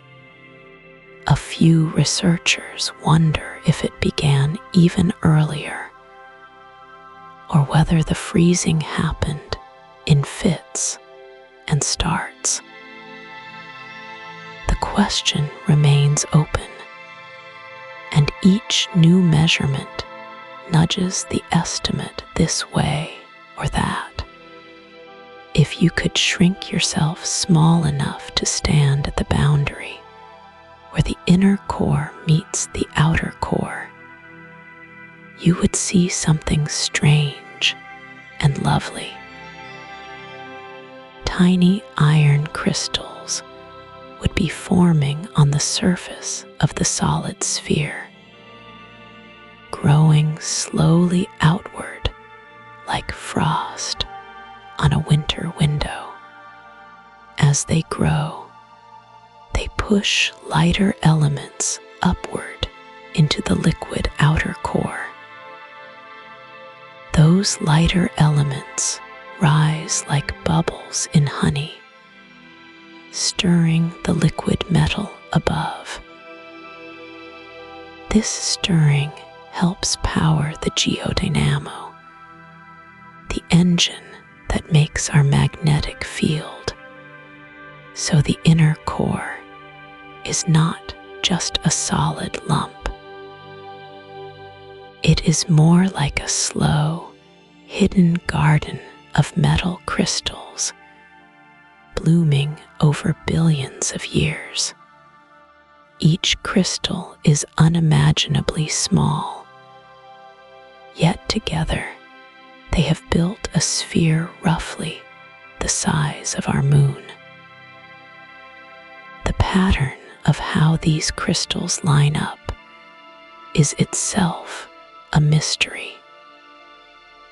Some seismic readings hint that the crystals are aligned in a preferred direction, almost as if combed by some long-forgotten force. Others suggest the alignment changes from one region to another. We are still learning how to read these tiny patterns. There is something gentle in all of this. The earth has been quietly building itself for as long as it has existed. The core did not arrive all at once. It settled, it stirred, it froze, it grew. Even now, in this very moment, somewhere far below your feet, more tiny iron crystals are forming at the edge of the inner core. They are adding themselves, one by one, to a structure that began long before any living thing walked the surface. How long ago did the first of these crystals appear? The honest answer is that we do not yet know. We have clues, and we have theories, and we have careful guesses. The full story is still being read slowly from the faint signals of a deep and ancient world.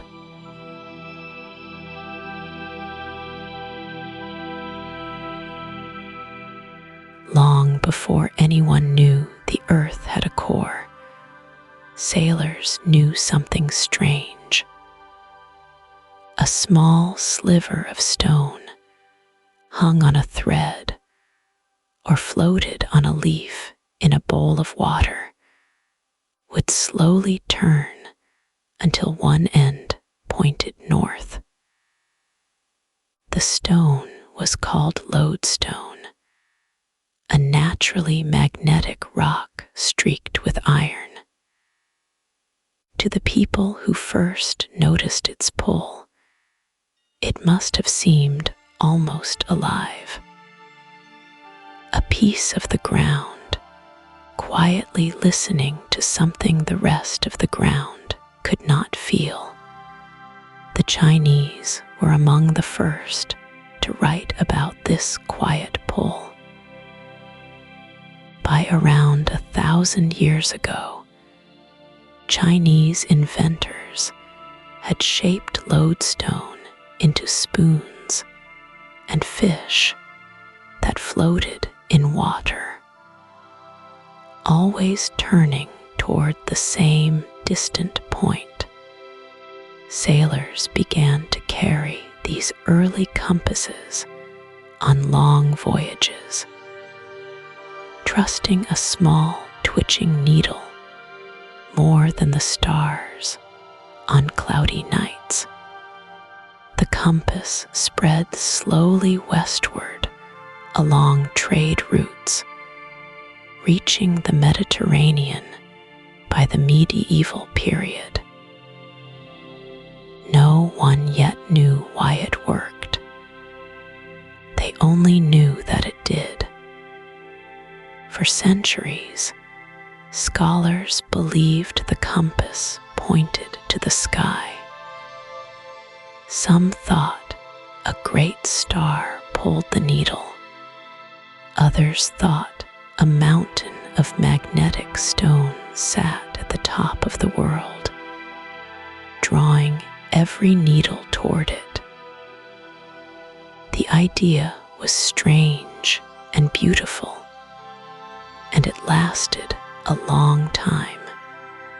Old maps sometimes drew that mountain in the far north, a tall, dark shape rising from a frozen sea. The truth, when it came, would be even stranger. The pull was not in the sky. It was beneath their feet. The first person to suggest this clearly was an English physician named William Gilbert. In the year 1600, he published a book describing years of careful experiments. He carved lodestone into small spheres and watched how iron needles behaved near them. The needles tilted and turned in patterns that matched the way real compasses behaved on the surface of the earth. From this, he reached a quiet, stunning conclusion.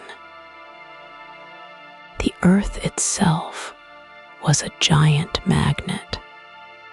The pull came from within. Gilbert could not say what was inside. The core was still hidden, still unimagined. But his idea changed the way people thought about the planet.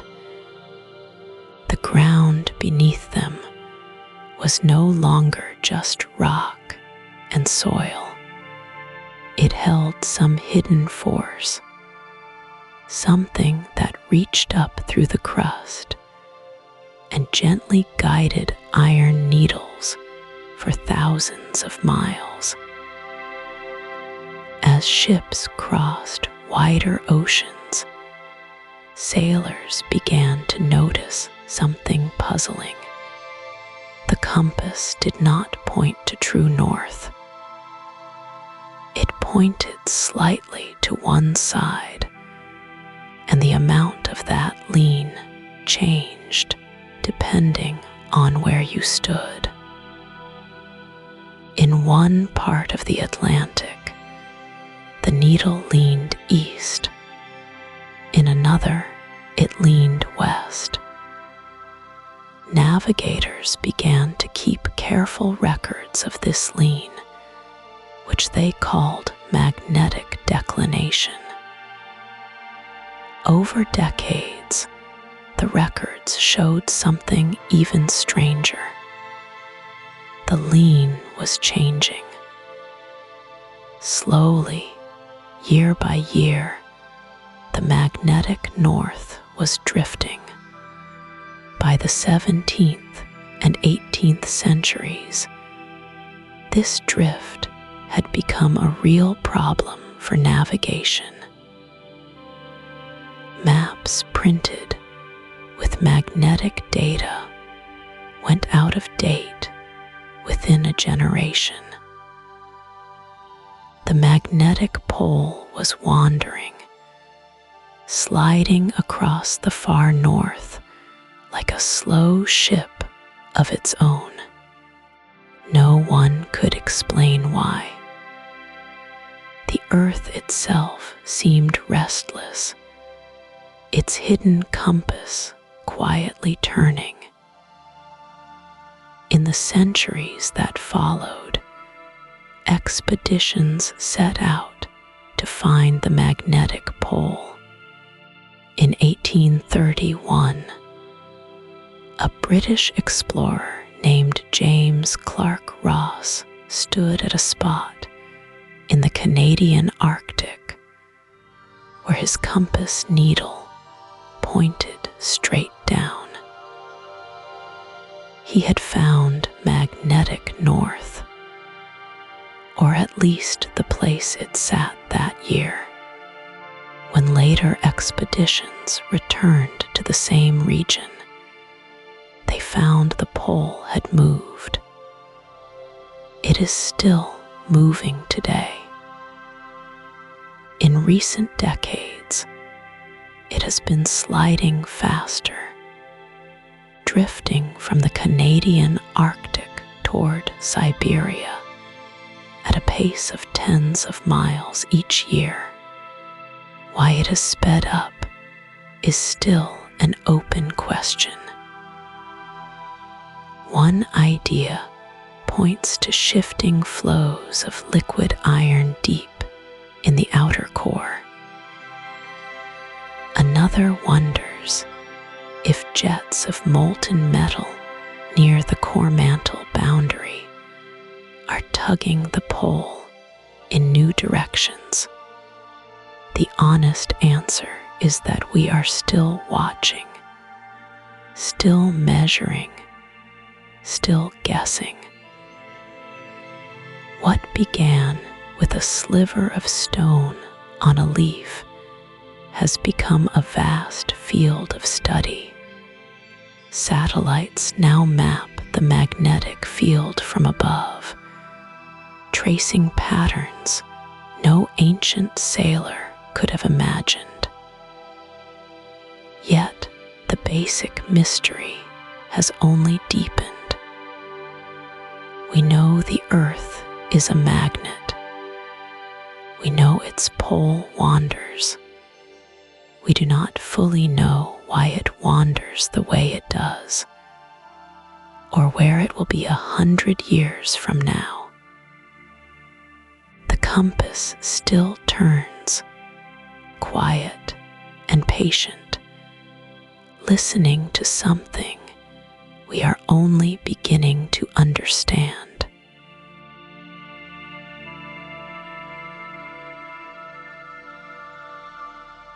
If you imagine the magnetic shield around our planet as a steady, even glow, you would be picturing something simpler than what actually surrounds us. The real shield is lumpy.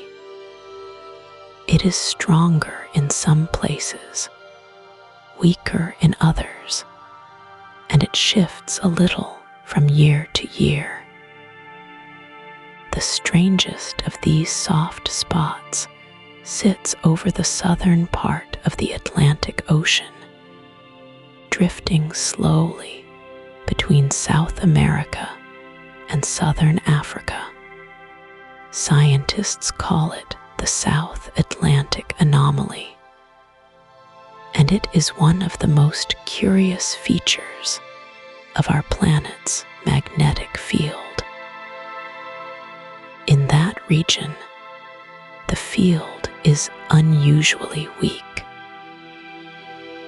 A satellite passing overhead at the right altitude meets far more high-energy particles from the sun than it would over other parts of the world.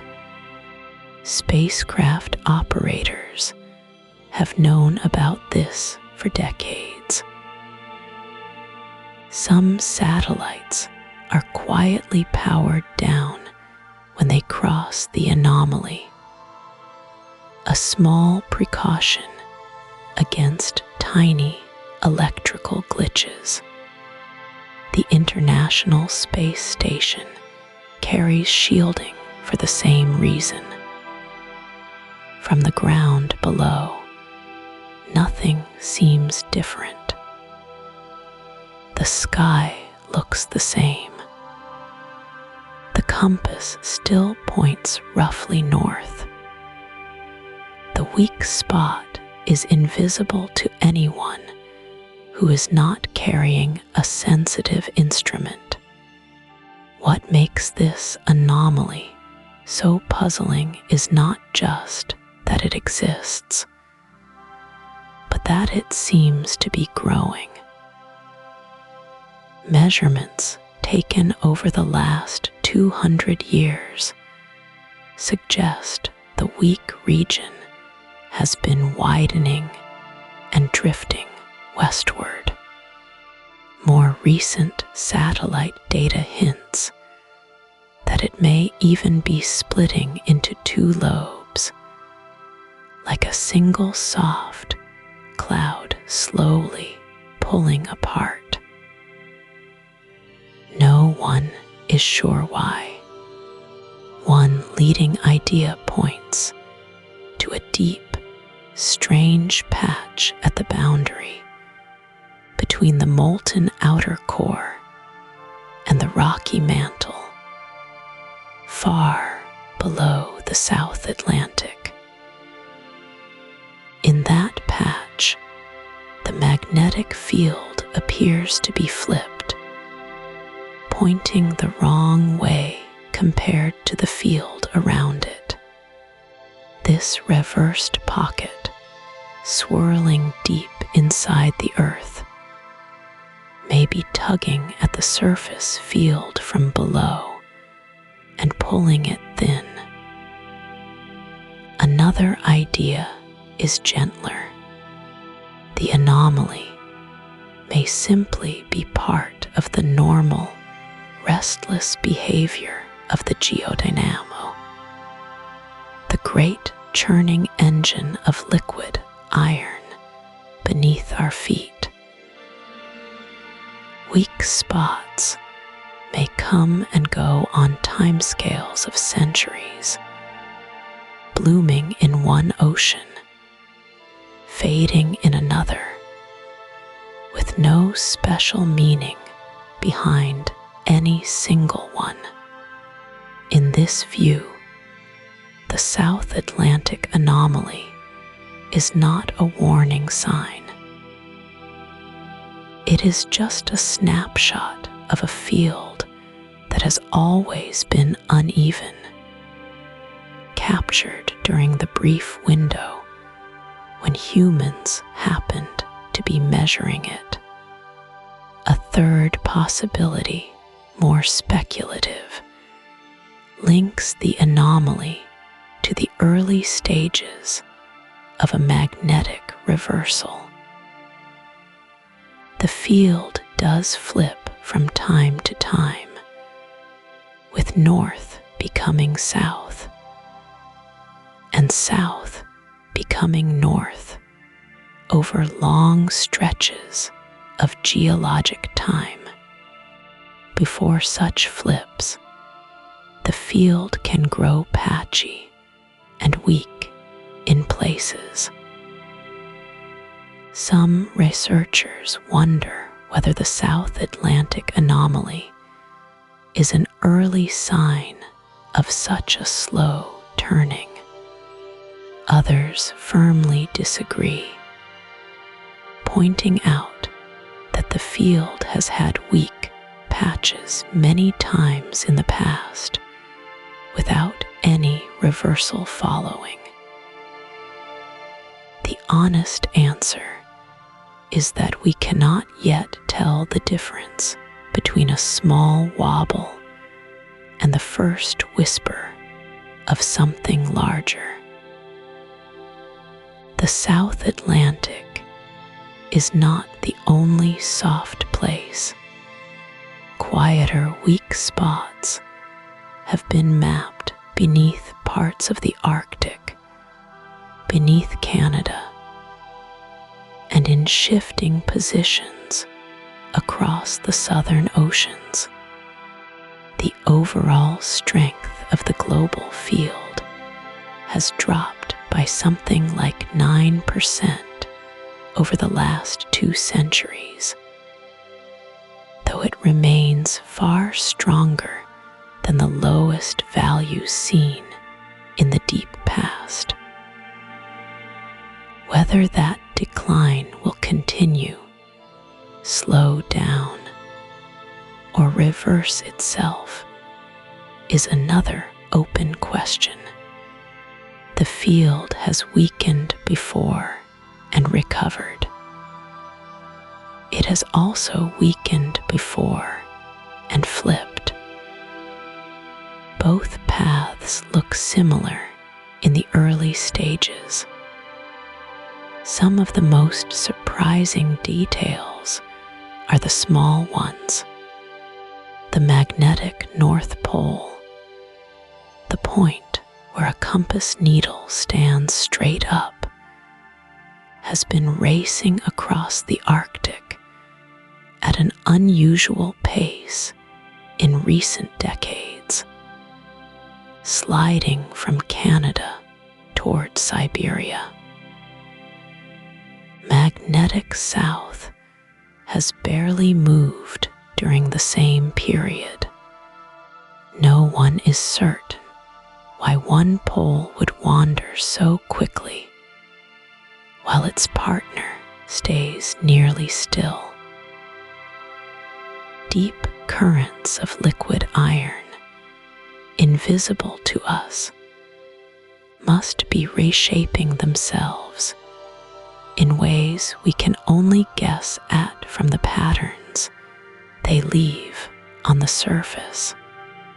Sitting with all of this, it is worth remembering how strange it is that we know any of it at all. We cannot see the core. We cannot touch it. Yet by reading the faint pull on a needle, the flicker of a satellite, the quiet pattern of rocks, we have learned that our shield is lumpy, restless, and full of secrets it has not yet shared.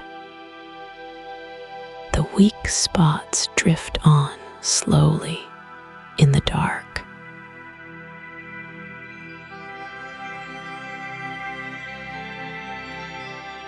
Far above the quiet rooms where you might be resting tonight, the edge of our planet's magnetic field meets the wind that streams off the sun. This wind is not the kind that moves leaves.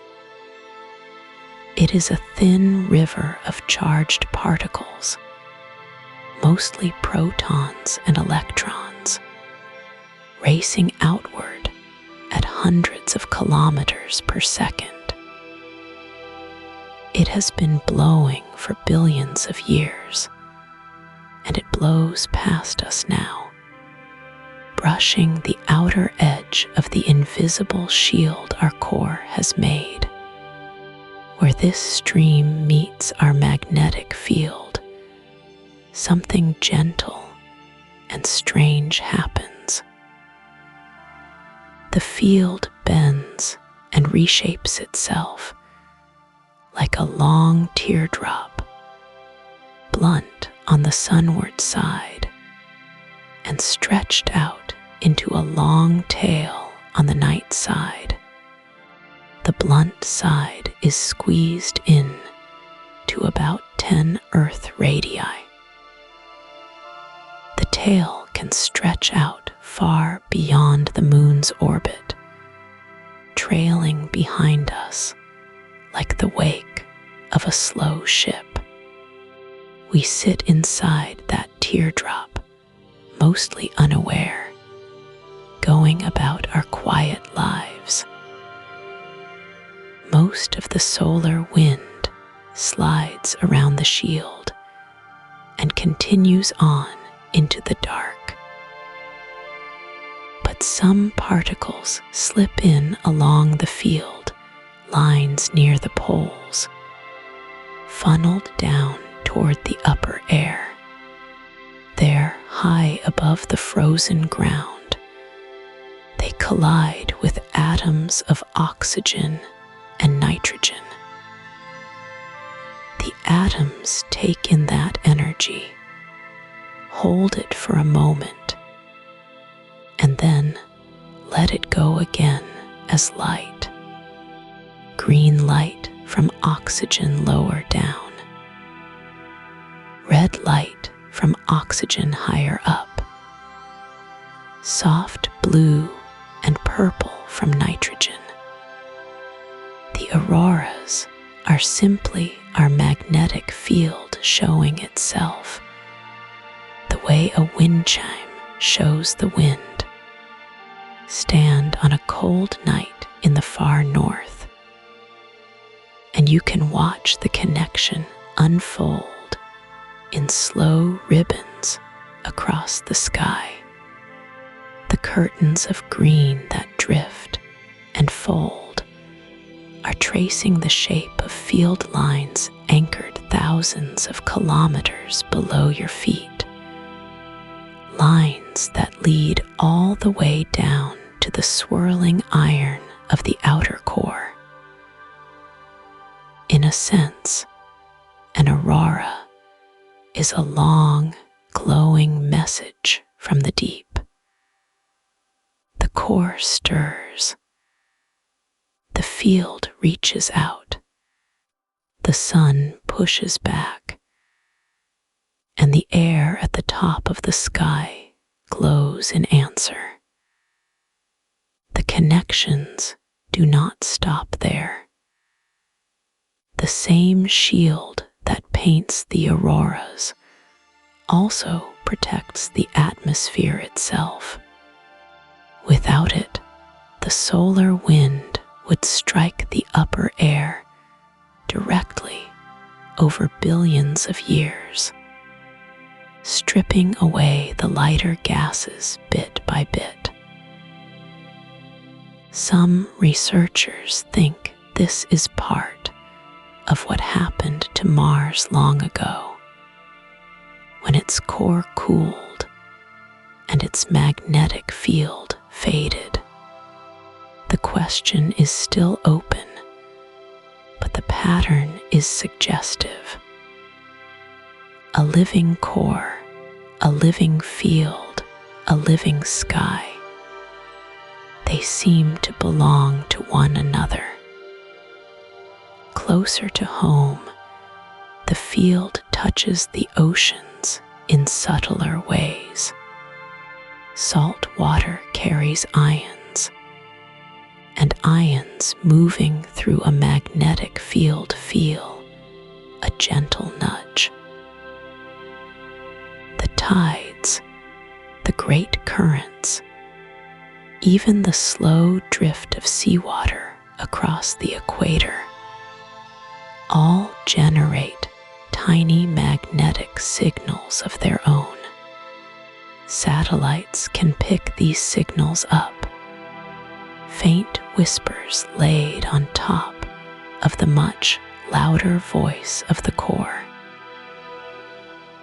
One ocean speaks to another field, and both speak back.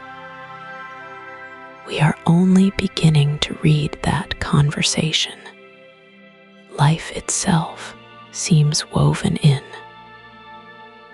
Birds crossing continents, sea turtles returning to the beaches where they hatched, salmon finding the river of their birth, certain bacteria aligning themselves in mud.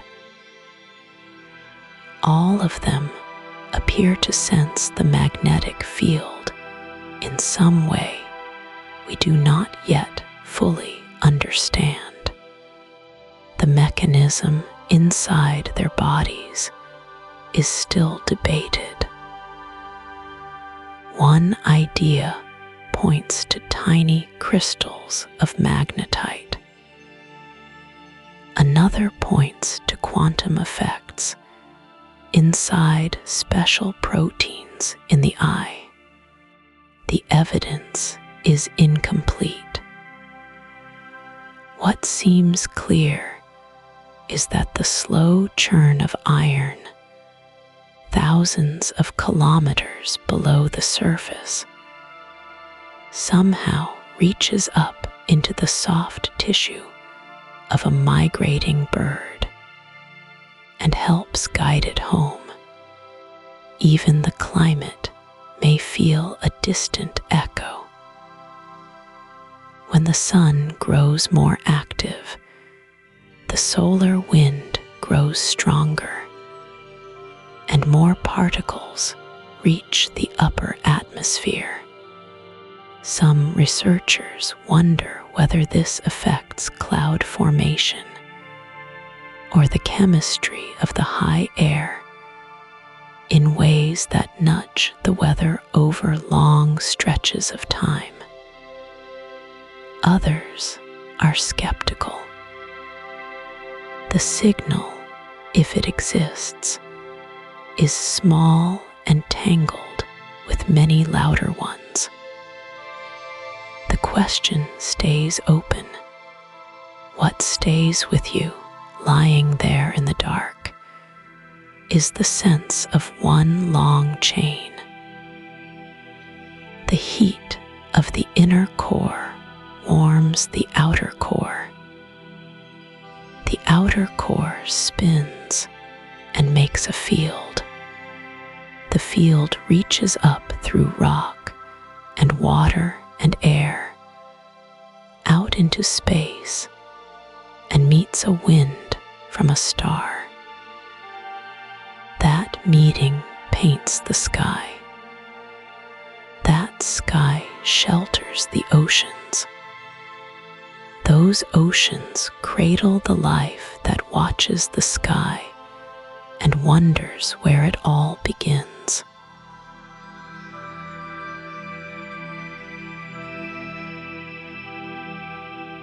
Deep beneath your feet, in a place no one will ever visit, something is growing.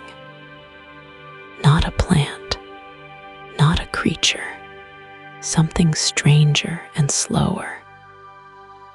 The inner core of the earth is a sphere of solid iron, and it is getting a little bigger every year. Not by much. Perhaps a millimeter of new growth at its edge, on average, each year. Over the long span of geologic time, that quiet trickle of crystals has built a world inside our world. The process works like this. The outer core is liquid iron, white hot and churning. Right at the boundary with the inner core, the pressure is so immense that the iron there cannot stay liquid.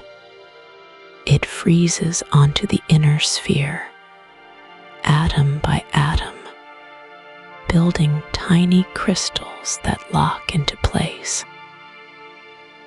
The earth is slowly cooling, very slowly, over billions of years. As it cools, the solid heart grows. The liquid sea around it shrinks, just a little, just enough to matter. Picture it as a crystal garden.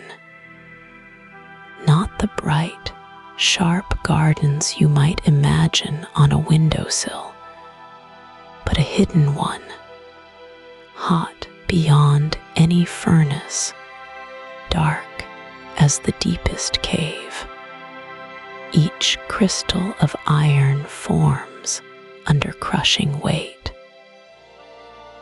each one fits against its neighbors in ways researchers are still trying to understand. Some grow taller in one direction than another.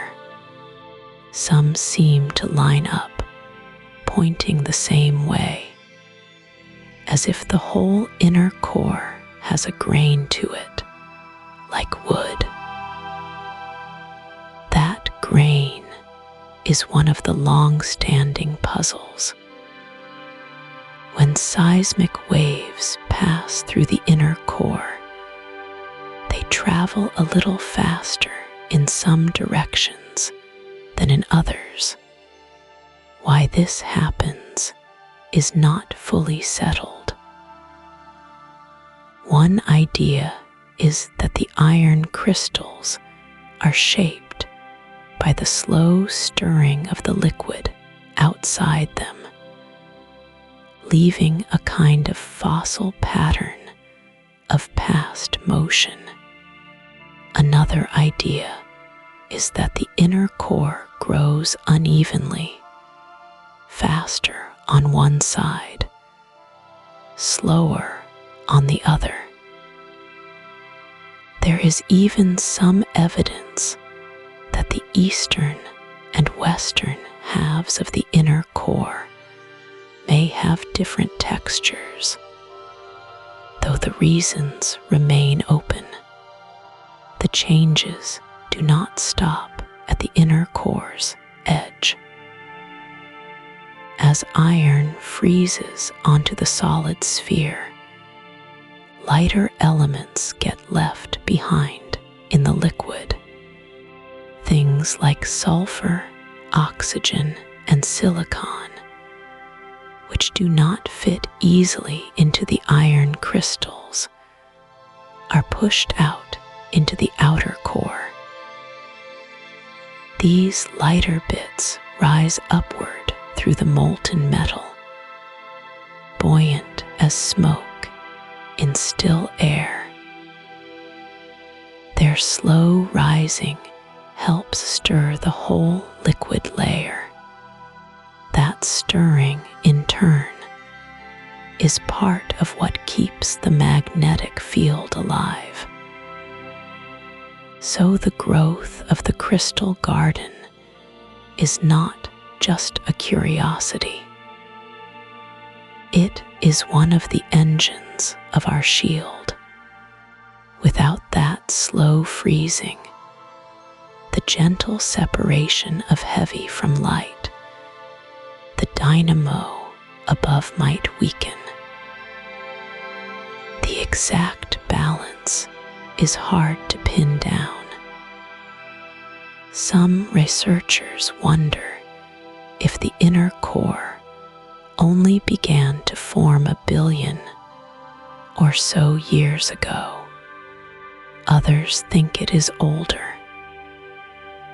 The age of the solid heart matters, because before it existed, the magnetic field had to be powered by something else.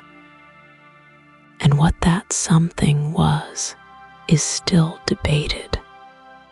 There are hints, too, that the growth is not perfectly steady. Over very long stretches of time, the rate at which the inner core gains new crystals may have shifted. Periods of faster freezing, periods of slower freezing. These changes might leave their marks in the rocks above, in the strength of the magnetic field recorded by ancient lava flows. Reading those marks is delicate work, and the picture is still coming into focus. What is striking is the scale of patience involved.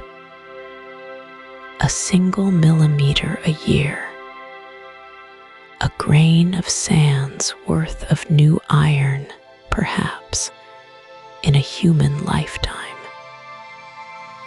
And yet, given enough time, that trickle has built a solid ball roughly the size of the moon. Time in the deep earth does work that we can barely imagine.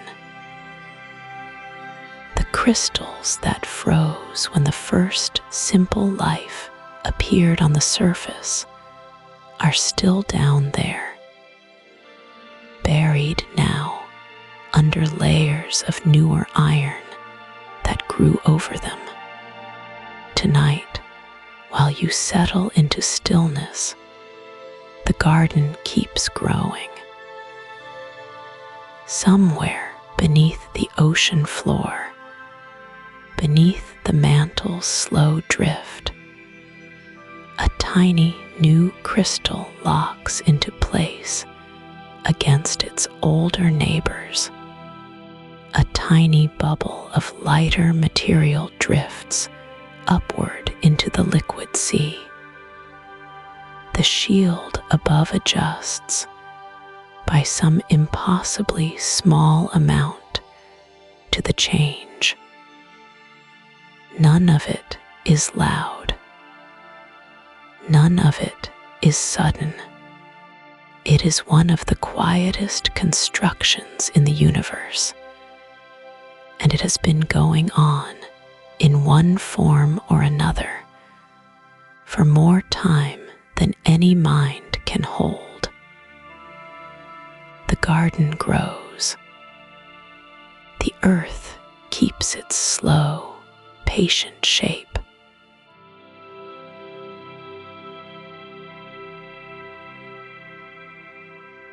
No light reaches the core. None at all.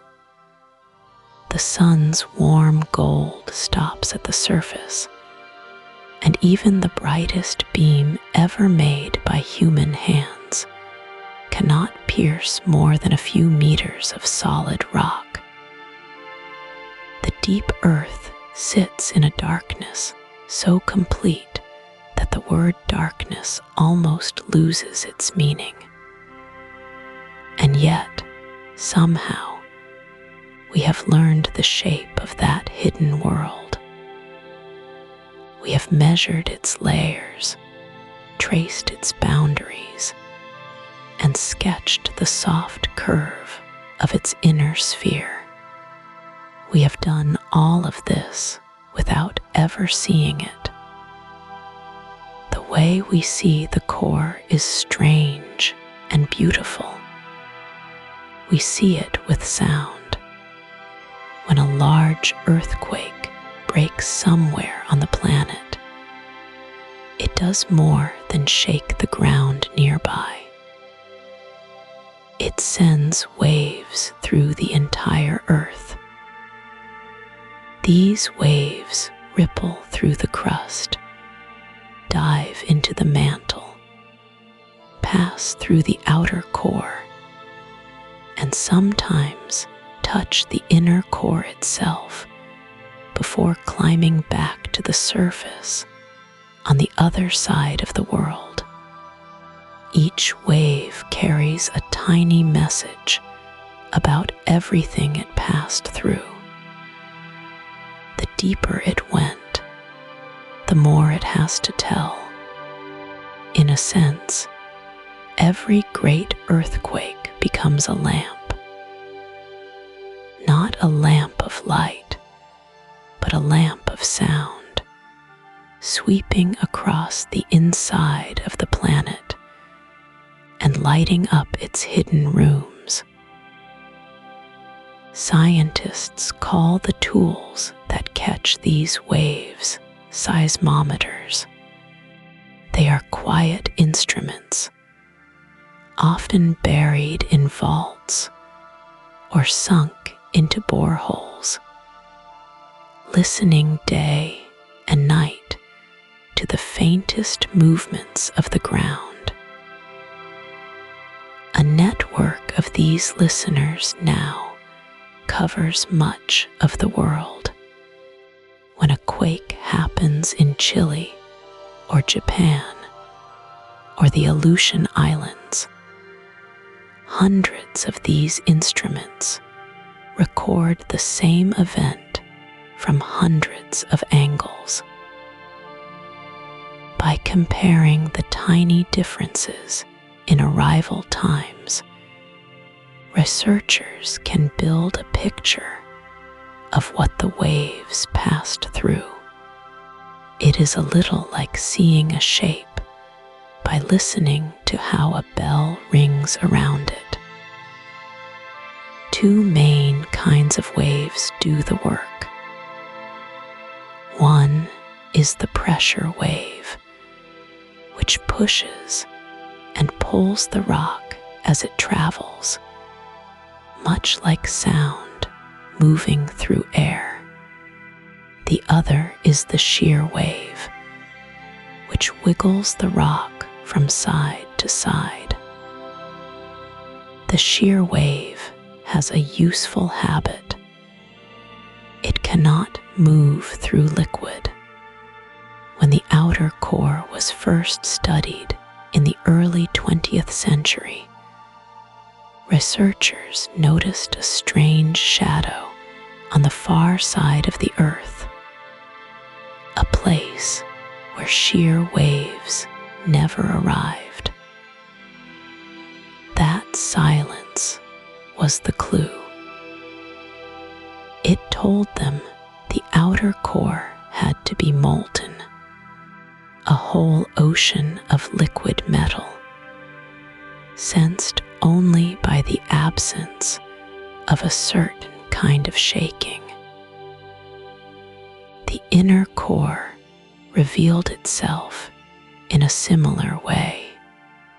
In 1936, a Danish researcher named Geodynamo noticed that some waves did arrive in that shadow zone, faintly, as if they had bounced off something deep inside the liquid sea. That something turned out to be the solid inner sphere. She had found a new world inside our world, and she had done it by listening to echoes.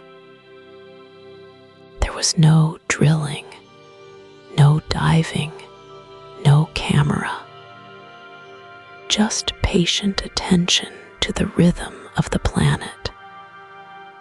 Today, that same patient attention continues with better instruments and more of them. Researchers compare waves from quakes decades apart to look for tiny changes in the time they take to cross the core. They search for patches where the metal seems softer or harder, hotter or cooler, smoother or more textured. Some of what they have found surprises them. There appear to be regions near the Core-Mantle boundary where waves slow dramatically, as if passing through pools of partly melted rock. There seem to be patterns inside the inner core itself, layers within layers that no one fully understands. The mystery is that all of this knowledge comes secondhand. The waves are messengers, but they are imperfect ones. The same wave pattern can sometimes be explained by very different deep structures. A bit of slowness might mean heat, or it might mean a change in composition, or it might mean something else entirely. So the picture we have of the core is a little like a charcoal sketch made by someone who has never seen the model, only heard descriptions from many travelers who passed nearby. The sketch is good. It is the best we have, but the original remains hidden in absolute dark. There is a quiet wonder in this. Each time the ground trembles somewhere in the world, the planet briefly glows from within, in a language only certain instruments can hear. The earth illuminates itself with its own restlessness, and in those moments, while the listeners record and the needles trace their soft lines, the deep heart of our world speaks in a voice older than memory about a place no eye will ever see.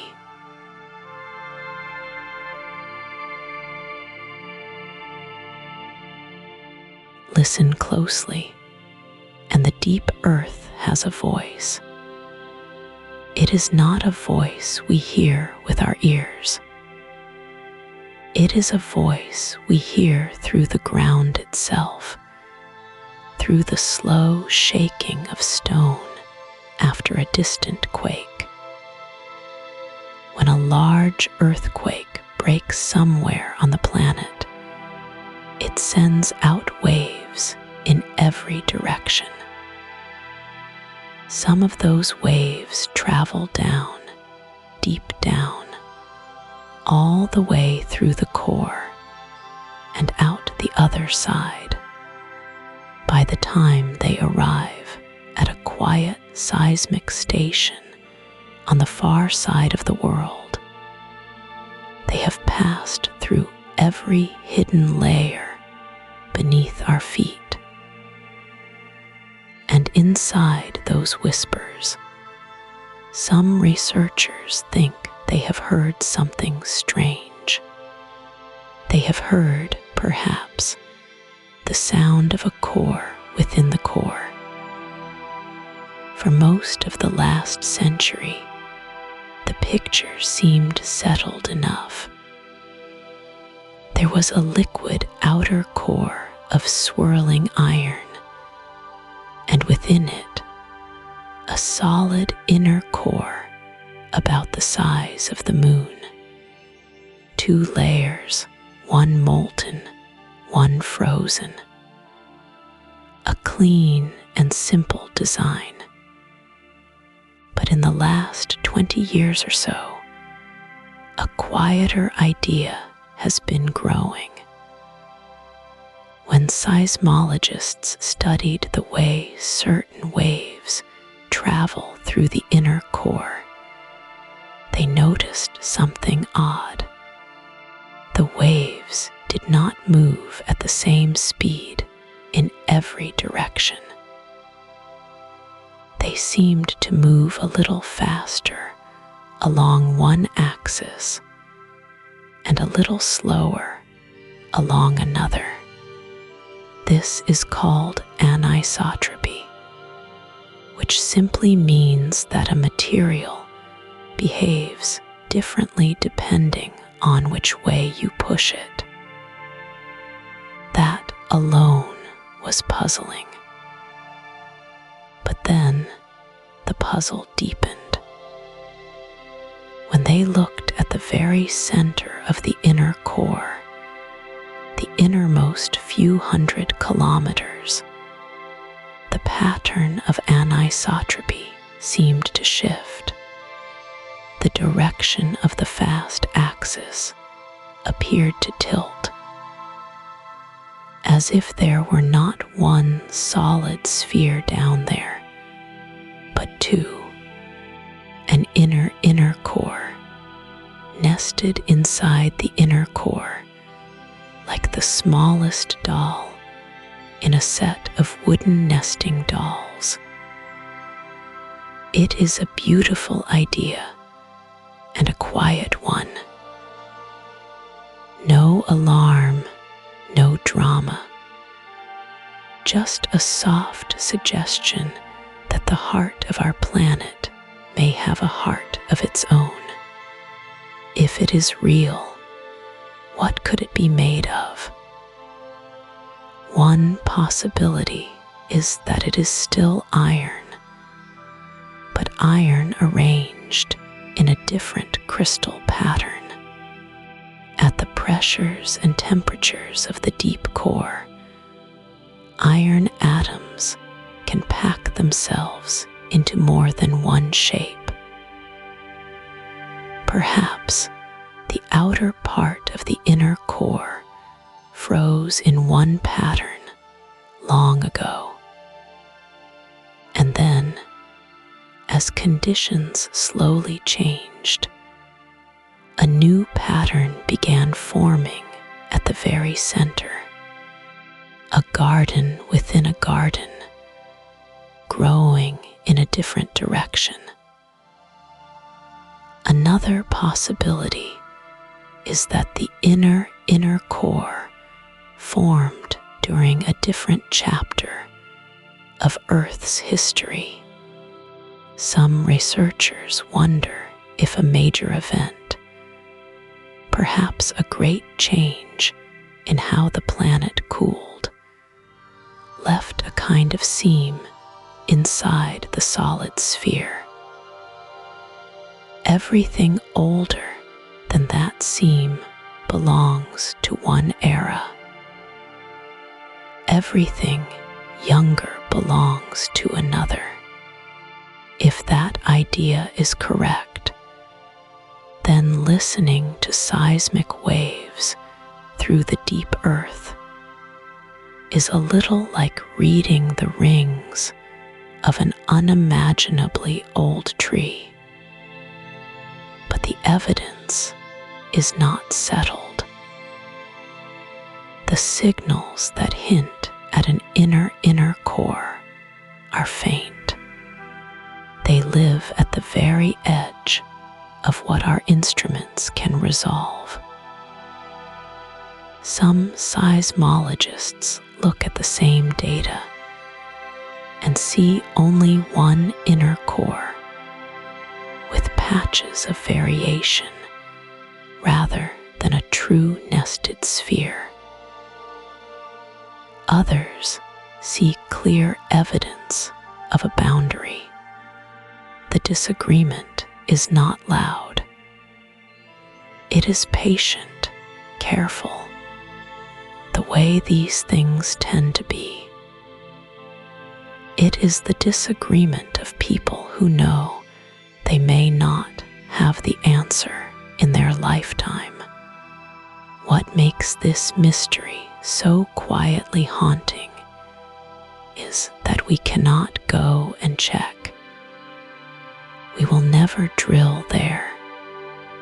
We will never send a probe. The deepest hole humans have ever dug barely scratched the crust. Everything we know about the inner core and every theory about an inner core comes from the soft music of earthquakes traveling through stone. So imagine for a moment the sound of it. A great quake somewhere on the surface, far away. The shock spreading downward through the mantle, slipping into the liquid outer core, bending as it enters the solid sphere at the center.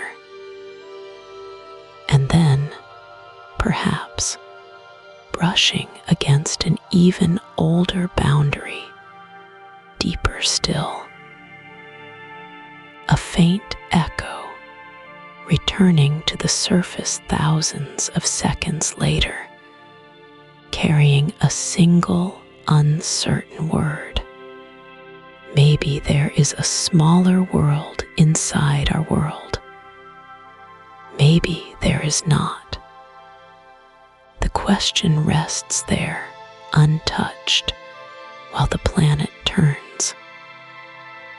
Somewhere right now, a seismometer in a quiet desert is listening. A computer is comparing patterns. A researcher is staring at a graph and wondering. And below all of it, the deep earth keeps its secret, humming its long, slow song to anyone patient enough to listen.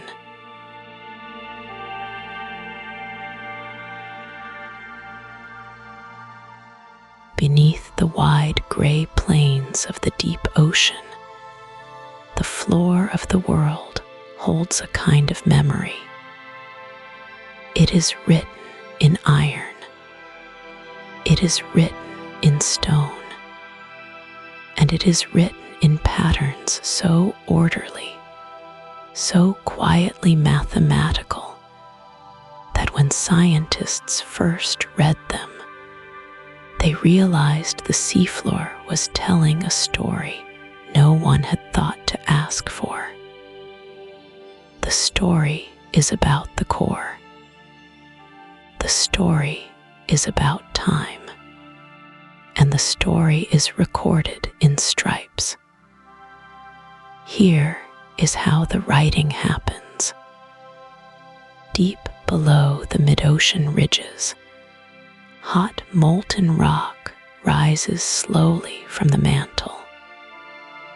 It cools as it reaches the seafloor. As it cools, tiny grains of iron-rich mineral inside the rock turn like compass needles. They line up with whatever direction the planet's magnetic field is pointing at that moment. Then the rock hardens. The grains are frozen in place. They hold that direction for as long as the rock exists. The seafloor spreads outward from the ridges, a few centimeters each year, slow as a fingernail growing, slow as a thought unfolding in a quiet room. As new rock forms in the middle, older rock drifts to the sides. So the floor of the ocean is like a long ribbon of paper rolling out from a printer that never stops. And the printer is the planet itself.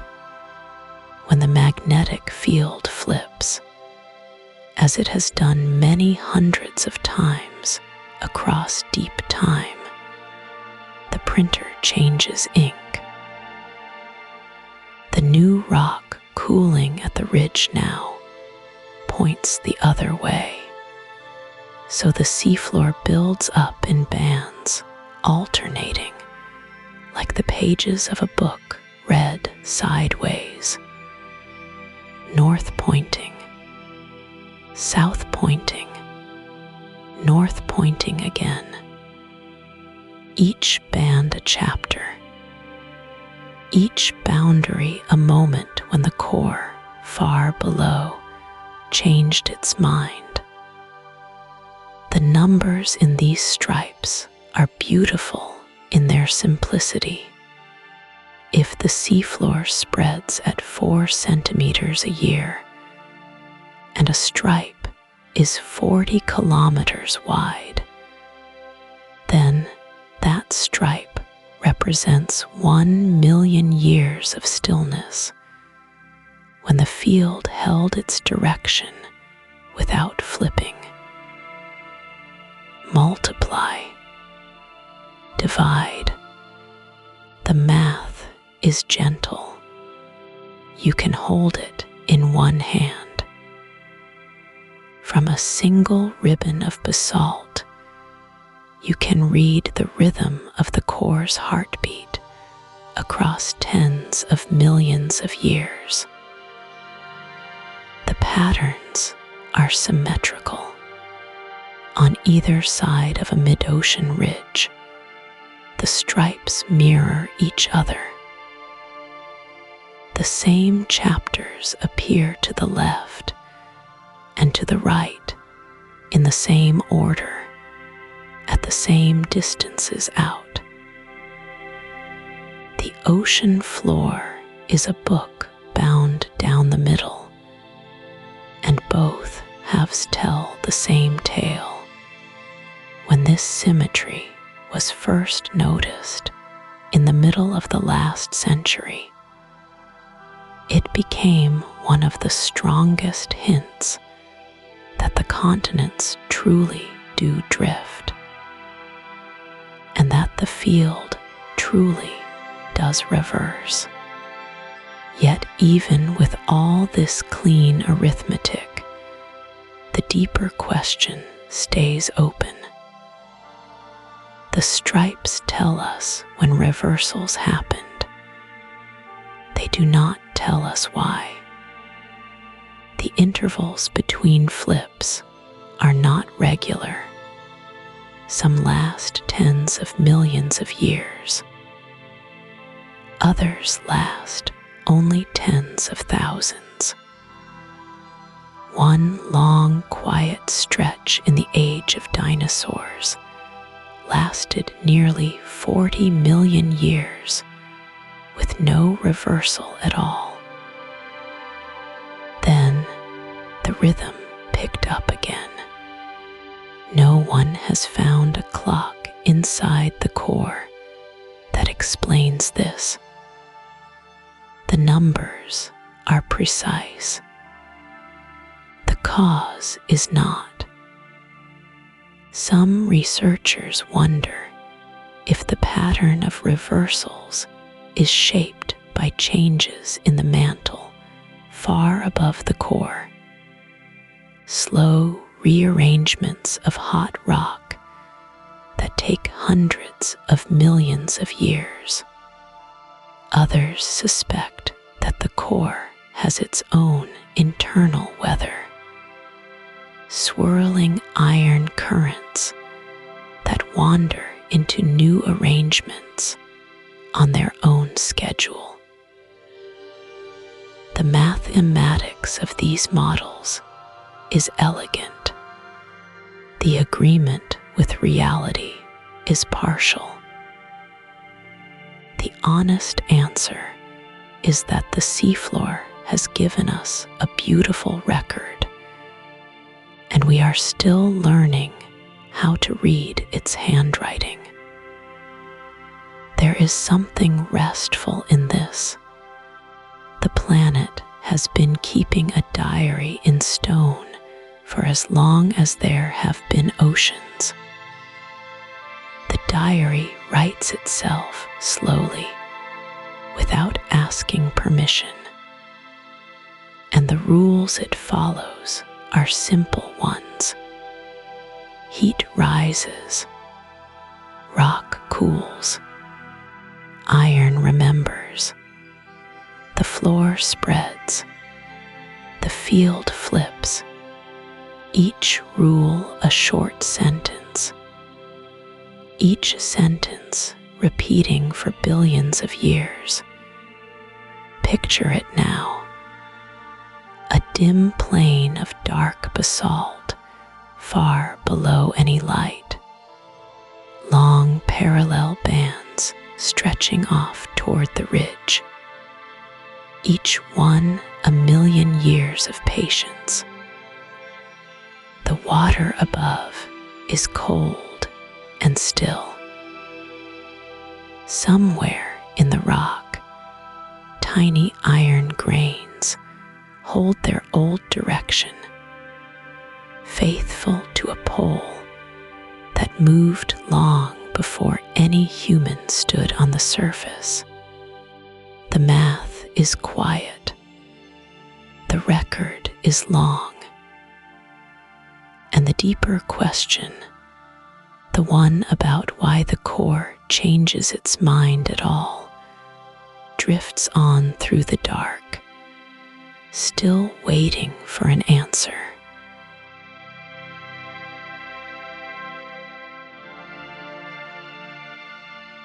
To understand how rare our magnetic shield might be, it helps to look sideways at the other rocky worlds in our small corner of space. We cannot see inside them either, of course, but we have sent probes, and we have listened to their faint signals, and we have learned something quiet and humbling. Earth is the only rocky planet near the sun with a strong, steady, global magnetic field. The others, in their own ways, have lost theirs, or never had one, or hold only the faintest memory of one in their crust. Think of our nearest neighbor, the red one. Once, billions of years ago, it seems to have had a churning iron core and a magnetic field much like ours. We can still read the traces of that lost field in its ancient southern rocks, like faded ink on old paper. Then, for reasons no one fully understands, the engine stopped, the core cooled, or the flow slowed, or some delicate balance tipped. Without the shield, the solar wind began to strip the air away, molecule by molecule, over hundreds of millions of years. Today that world is cold and dry, its sky a thin pink haze, its rivers long since vanished into dust. The small, scorched planet closest to the sun tells a different story. It is mostly iron, an enormous metal heart wrapped in a thin gray skin of rock. It does have a magnetic field, but a strange and feeble one, perhaps 100 times weaker than ours. No one is quite sure why such a metal-rich world produces so little magnetism. One idea is that only a thin outer shell of its core is still liquid and stirring. Another is that the field is somehow muffled from above.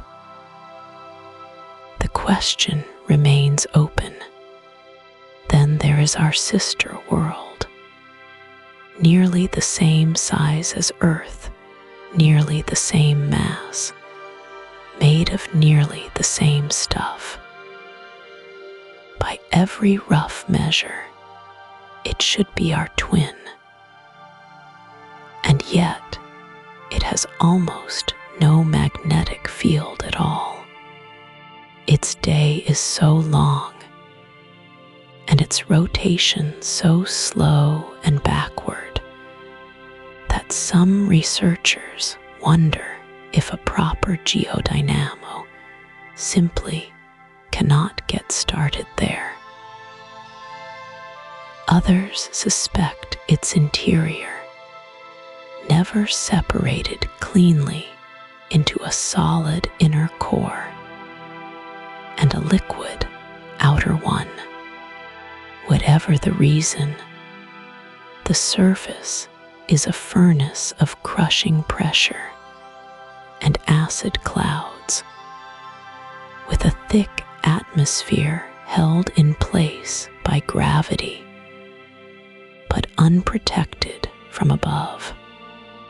3 rocky neighbors, 3 different stories, and only one of them gentle enough for oceans and forests and sleeping listeners. It is worth sitting with that for a moment.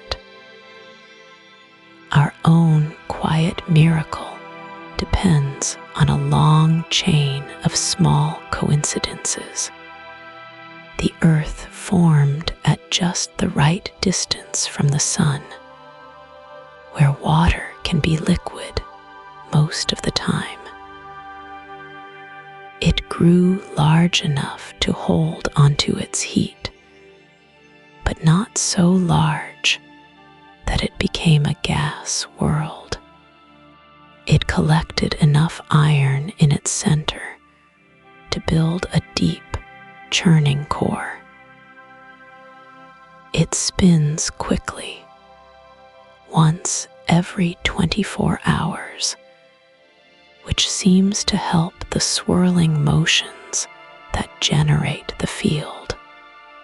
It carries a thin atmosphere, only a few dozen miles deep, that filters sunlight and traps warmth without smothering us.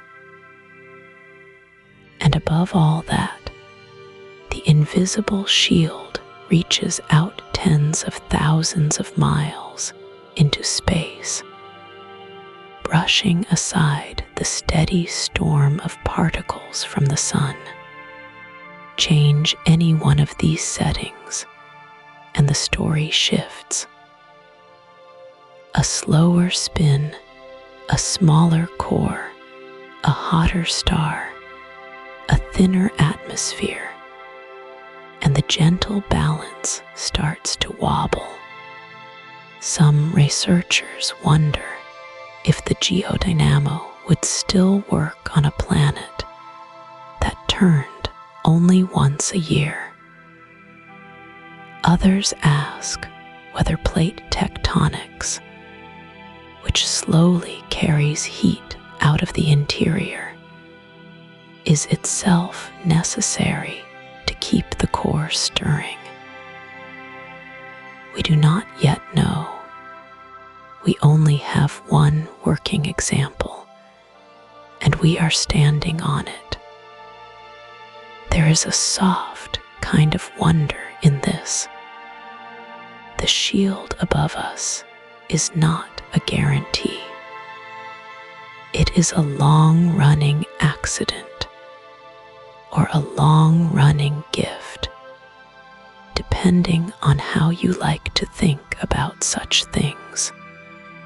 Other worlds, made of nearly the same ingredients, sit silent and bare under the solar wind. Ours hums quietly, generation after generation, holding the sky in place while children sleep and rivers run and slow ships cross dark oceans. Whether this balance is common across the galaxy or vanishingly rare, no one can yet say. The question is one of the great open ones in planetary science.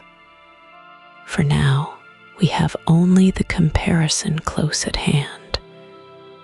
3 nearby rocky worlds, and one of them still warm, still wet, still breathing. The mystery of why is not solved. It is simply, quietly, ours to live inside.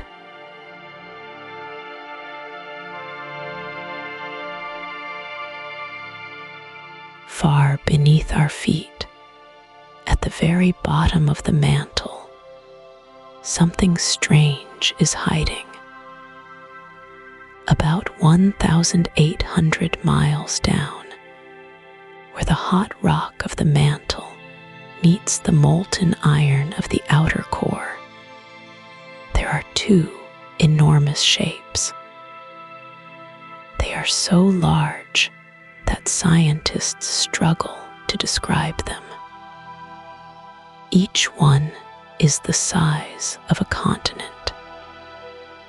Each one rises from the Core-Mantle boundary like a mountain made of something we cannot quite name. These shapes have a long, formal name. Scientists call them large, low shear velocity provinces. The name simply means that earthquake waves slow down when they pass through these regions. One of them sits beneath Africa. The other sits beneath the Pacific Ocean. Together, they cover almost a third of the boundary where the mantle meets the core. And no one knows for sure what they are. The shapes are vast. The one beneath Africa may rise 1,000 kilometers above the core. That is taller than 100 Mount Everests stacked together. Their edges are sharp, almost cliff-like, as if something denser is pressed up against the surrounding rock. They have probably been there for a very long time. Some studies suggest they have stayed in roughly the same place for hundreds of millions of years, sitting quietly while the surface of the world drifted above them. One theory is that these shapes are graveyards of ancient ocean floor. As tectonic plates slide down into the mantle, slab after slab of cold rock has sunk over billions of years. Maybe these slabs have piled up at the bottom, forming great heaps of older crust. Over time, the heat would soften them, and they would settle into the strange, slow-moving blobs we see today. Another theory is much stranger. Some researchers wonder if these shapes are the remains of a lost world. Long ago, when Earth was still young, a smaller planet may have crashed into it. That collision is the leading idea for how our moon was formed. The impactor is sometimes called Theia. If pieces of Theia sank deep into the young Earth, they might still be down there, preserved in the dark. The two great blobs could be the bones of another planet, resting quietly inside our own.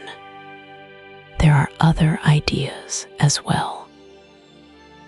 Some scientists think the shapes may simply be regions of slightly different chemistry. They could be pockets of iron-rich rock, or rock with unusual mixtures of elements that separated out very early in Earth's history. Others wonder if they are zones where partial melting is happening, soft and slow. neither fully solid nor fully liquid. Each idea fits some of the evidence. None of them fits all of it. The shapes seem too sharp-edged to be ordinary mantle material. They seem too large and too old to be only old slabs. And the Theia idea, while beautiful, is hard to test from the surface of our world. What makes these blobs especially interesting is what sits above them. Geologists have noticed that hot plumes of mantle rock often seem to rise from the edges of these regions. Those plumes feed some of the largest volcanic features on the planet. Iceland, Hawaii, the volcanic provinces of East Africa. All of them seem connected in some way to the rims of the great hidden shapes below. If that connection is real, then these blobs may be quietly shaping our surface world. They may decide where volcanoes form. They may help guide the slow drift of continents. They may even affect the flow of the outer core just below them. And through that flow, they may touch the magnetic field itself. That last possibility opens a door full of open questions. The magnetic field is made by the swirling motion of liquid iron in the outer core. If the two great shapes change the temperature of the boundary above the core, they could change how that iron moves. They could be one reason the magnetic field is stronger in some places and weaker in others. They could be one reason the South Atlantic anomaly sits where it sits. The evidence is not yet clear. The idea is being studied slowly, with patient mathematics and patient listening to earthquake waves. For now, we have only a sketch. Two ancient, continent-sized shapes, far below the surface, whose origin and meaning remain open. They might be sunken slabs. They might be pieces of a lost world. They might be something we have not yet imagined. The pleasing part of the mystery is that the answer is still down there, waiting. The earth keeps its deepest secrets close, and we, on the surface, are only beginning to learn how to listen for them in the dark.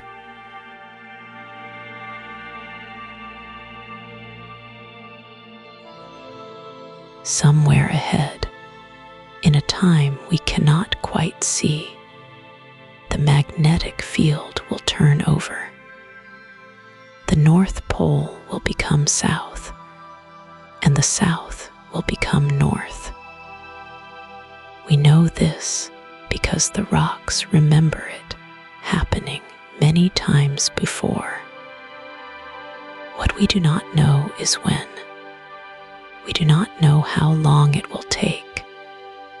We do not know what it will feel like for the living world above. The last last full reversal happened about 780,000 years ago. Our ancestors walked the earth then, though they were not yet us. Since that time, the field has held steady in its current shape, but it has not held still. It drifts. It weakens in some places and strengthens in others. Over the last 2 centuries, the overall strength of the field has dropped by something close to 9%. Some researchers see this as the slow opening of a reversal. Others see it as a normal wobble that will pass without any flip at all. The question remains open. If a reversal does come, no one knows how quickly it will unfold. Old estimates suggested thousands of years, with a long, slow weakening followed by a long, slow recovery. Newer studies of ancient lava flows and cave deposits have hinted that some changes may have happened far faster, perhaps within a single human lifetime. The evidence is incomplete, and the scientists who study it disagree. One team will read the same layer of rock and see a slow drift. Another team will read it and see a sudden swing. The truth is still buried in the stone, waiting for better tools. During a reversal, the field does not simply switch off and switch on. It seems to grow tangled. Instead of one clear north and one clear south, the planet may carry several weaker poles scattered across its surface. The shield around us would still be there, but thinner, more porous, more uneven. More of the solar wind would reach the upper air. The Auroras, those soft green and pink curtains that now glow near the poles, might appear over warmer lands. People near the equator might look up at night and see colors that their ancestors never saw. What this would mean for life is a softer question than it sounds. The fossil record does not show a clean line between magnetic reversals and great waves of extinction.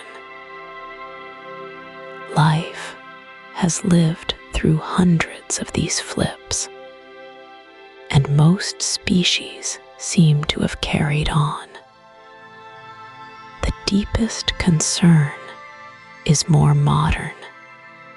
Our satellites, our power grids, our long pipelines, our radio links all depend on a steady magnetic environment.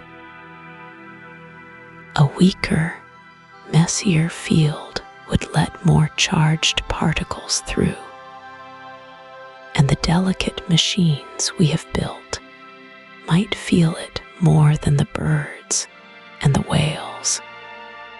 Looking farther ahead, the story grows stranger still. The inner core is slowly growing, crystal by crystal, as the outer core cools. In 1 billion years or so, much more of the core may be solid. The churning liquid layer that powers the field will be thinner. Some models suggest the Geodynamo might weaken in a way that does not recover. Other models suggest the field could keep going for billions of years more, just in a quieter form. We do not yet know which path our planet will take. Farther still, the sun itself will swell. The continents we know will have long since merged and split and merged again, drawn together by the slow shuffle of the plates. New oceans will open where deserts now lie. Mountain ranges that do not yet exist will rise and wear down to gentle hills.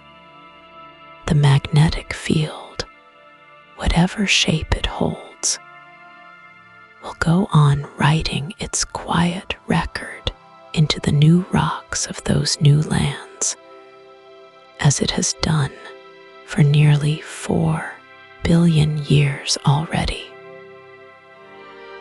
There is something gentle in this long view. The shield above us is not a fixed thing. It is a slow, breathing, living pattern made by molten iron turning in the dark. It has flipped before. It will flip again. It has been weaker, and it has been stronger. And through all of that, the planet has gone on turning, and life has gone on finding its way. Whether the next reversal begins in 1,000 years, or in 100,000, or whether it has already quietly begun in the deep currents below us, no one alive can say for certain. The needle on a compass still points north tonight. The Auroras still curl around the poles. The field still wraps the earth in its soft, invisible weather.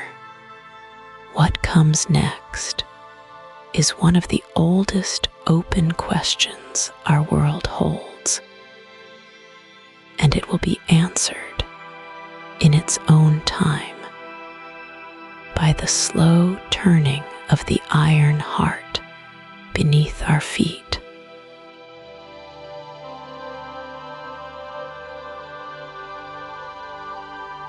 Step back now, as far back as the mind can comfortably travel. See the small blue planet from a great distance, turning slowly in the dark. See the faint glow of auroras curling at its poles.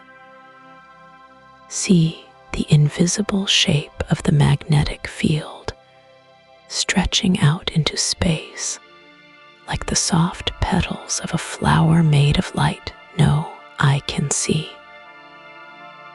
And under all of it, deep at the center, the slow burning heart of iron that has kept this shield alive for billions of years.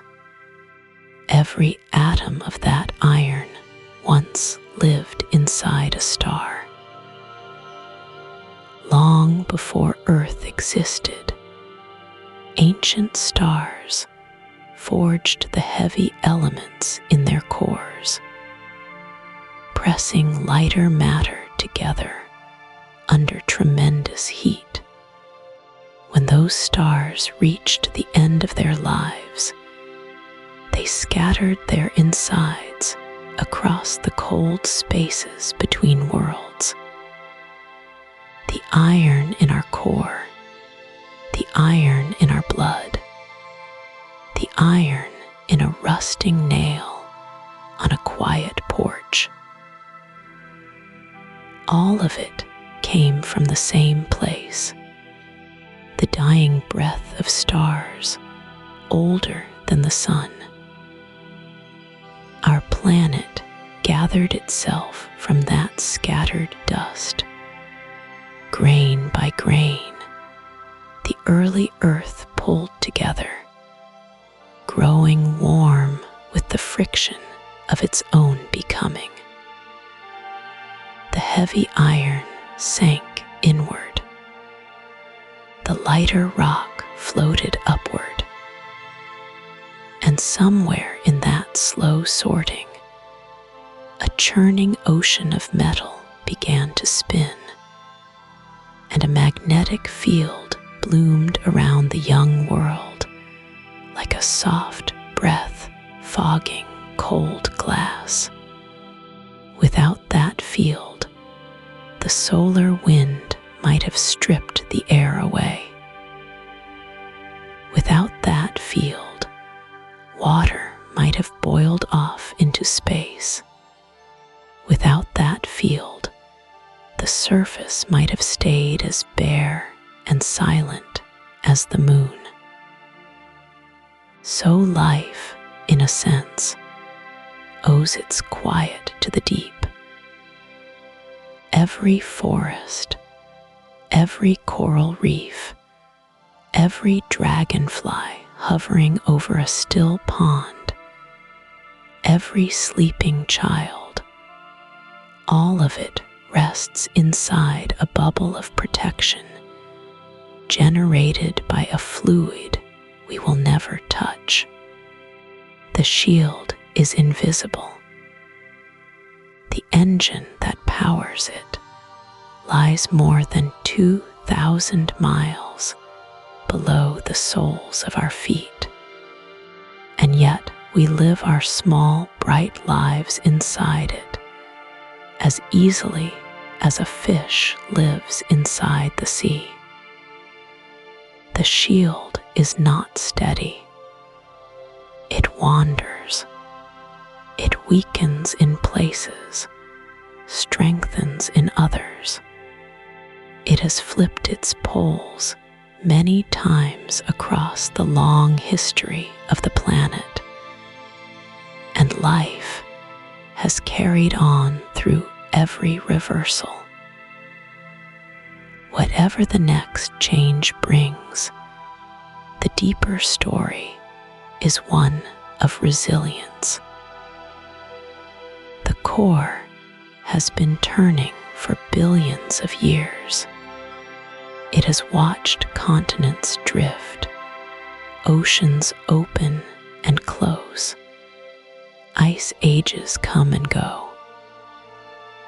It has outlasted every species that ever walked the surface, and it will keep turning long after this night, this house, this quiet hour has passed into memory. There is something gentle in remembering this. The same atoms that now form your hands and your thoughts once drifted in the dust of dying stars. They were pulled into the young earth. Some of them sank into the core. Some rose into the crust. Some became seawater and rain, and the body of a fern, and the body of a fish, and eventually the body of you, listening here in the dark. Nothing is truly separate. The core and the sky and the listener are all woven from the same ancient material, just arranged in different shapes for a little while. The mystery of the deep is not a problem to be solved before sleep. It is a companion. We may never see the inner core with our own eyes. We may never feel the slow swirl of liquid iron beneath the mantle. We may never witness a full reversal of the field, or know for certain how the Geodynamo first began, or learn what those strange, dense blobs near the Core-Mantle boundary really are. The questions are larger than any single lifetime, and that is part of their quiet beauty. It is enough to know that the engine is turning tonight. The iron is moving. The field is humming softly around the planet, deflecting particles from the sun, painting auroras along the polar skies, guiding the compass needles of countless small instruments scattered across the world. Birds are riding its lines toward warmer ground. Whales are sensing its faint pull through deep, cold water, and you are resting inside it, safe within the long, slow breath of a process older than every story ever told. The stars made the iron made the shield made the quiet in which life could grow, and life, in its small, wondering way, eventually looked up and asked how any of it came to be.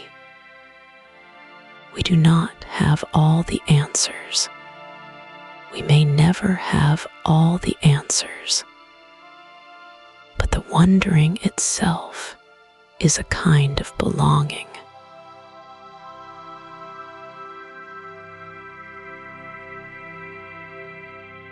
And so we come to the quiet end of our long wandering through the deep places of the earth.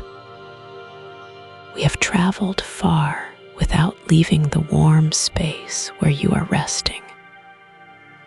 We have drifted down through stone and heat, past slow rivers of iron, into a hidden heart that no eye has ever truly seen. We have listened to the soft hum of the magnetic field and watched, in our minds, the slow turning of a world that holds us gently as we sleep. Think for a moment of where we have been. The crust, thin as the skin of an apple. The mantle, vast and slow, with its great folding currents of warm rock. The outer core, an ocean of liquid metal swirling in the dark. The inner core, a strange iron moon, growing one fine crystal at a time across millions of years. And around all of it, woven through space, the quiet shield of the magnetic field, bending the wind of the sun, painting the polar skies in soft green and rose. So many questions remain open. We still do not know exactly when the inner core was born. We do not know why the magnetic poles wander, or why they flip every so often across the long ages. We do not know what those strange, dense blobs are, sitting near the boundary between the mantle and the core, larger than continents, older than anything on the surface. We do not know if there is truly an inner core hidden inside the inner one, a small heart within the heart. The honest answer to so many of these questions is simply that we do not know yet, and there is something restful in that.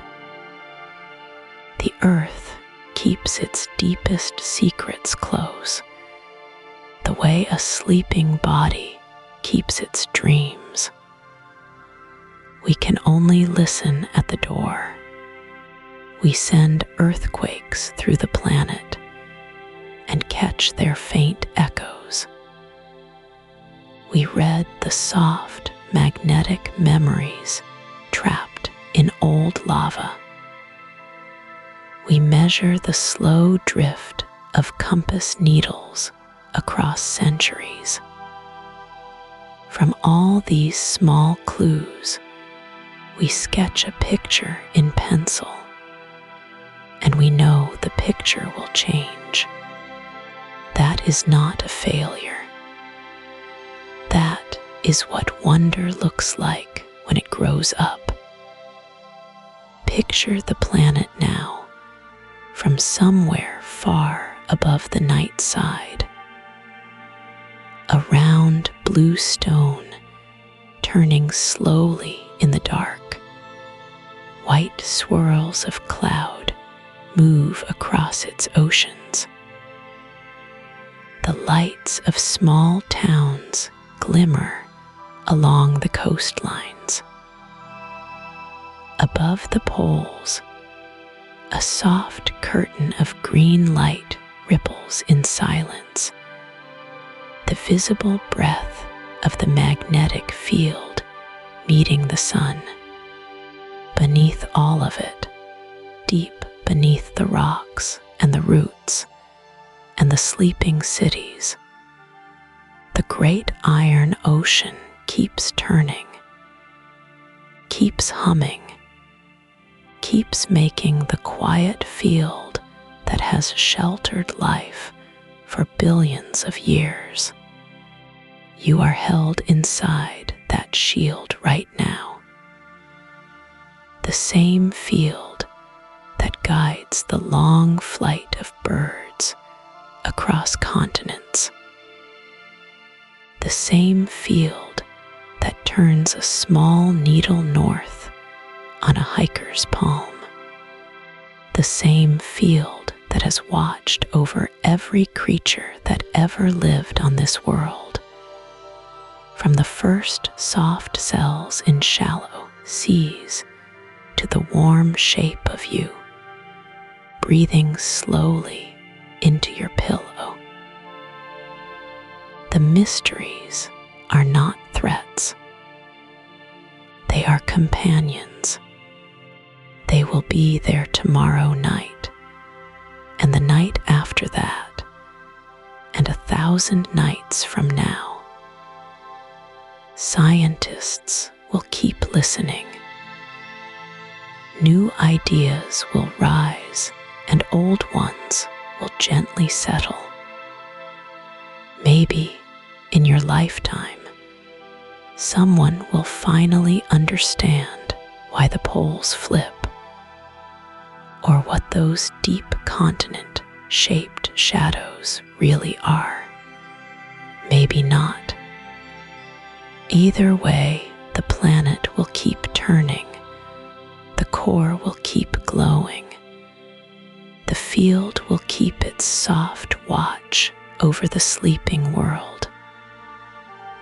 For now, there is nothing for you to solve, nothing to remember, nothing to do. The deep heat that warms the inside of the earth has been burning quietly since before the first ocean. It will keep burning long after this night is over. The magnetic field that wraps around you will keep its slow, patient shape while you rest. You are small, and the world is vast, and that vastness is kind tonight. Let your breathing slow. Let the questions stay open, the way a window can be left open on a soft summer night. Somewhere beneath your feet, iron flows like a hidden tide. Somewhere above you, light bends along invisible curves of force. And here, in this still room, you are exactly where you are meant to be, held by a planet that has been keeping watch for a very, very long time. Subscribe for a brand new Earth topic every night. One tap, and something wonderful is waiting for you tomorrow. Sweet dreams.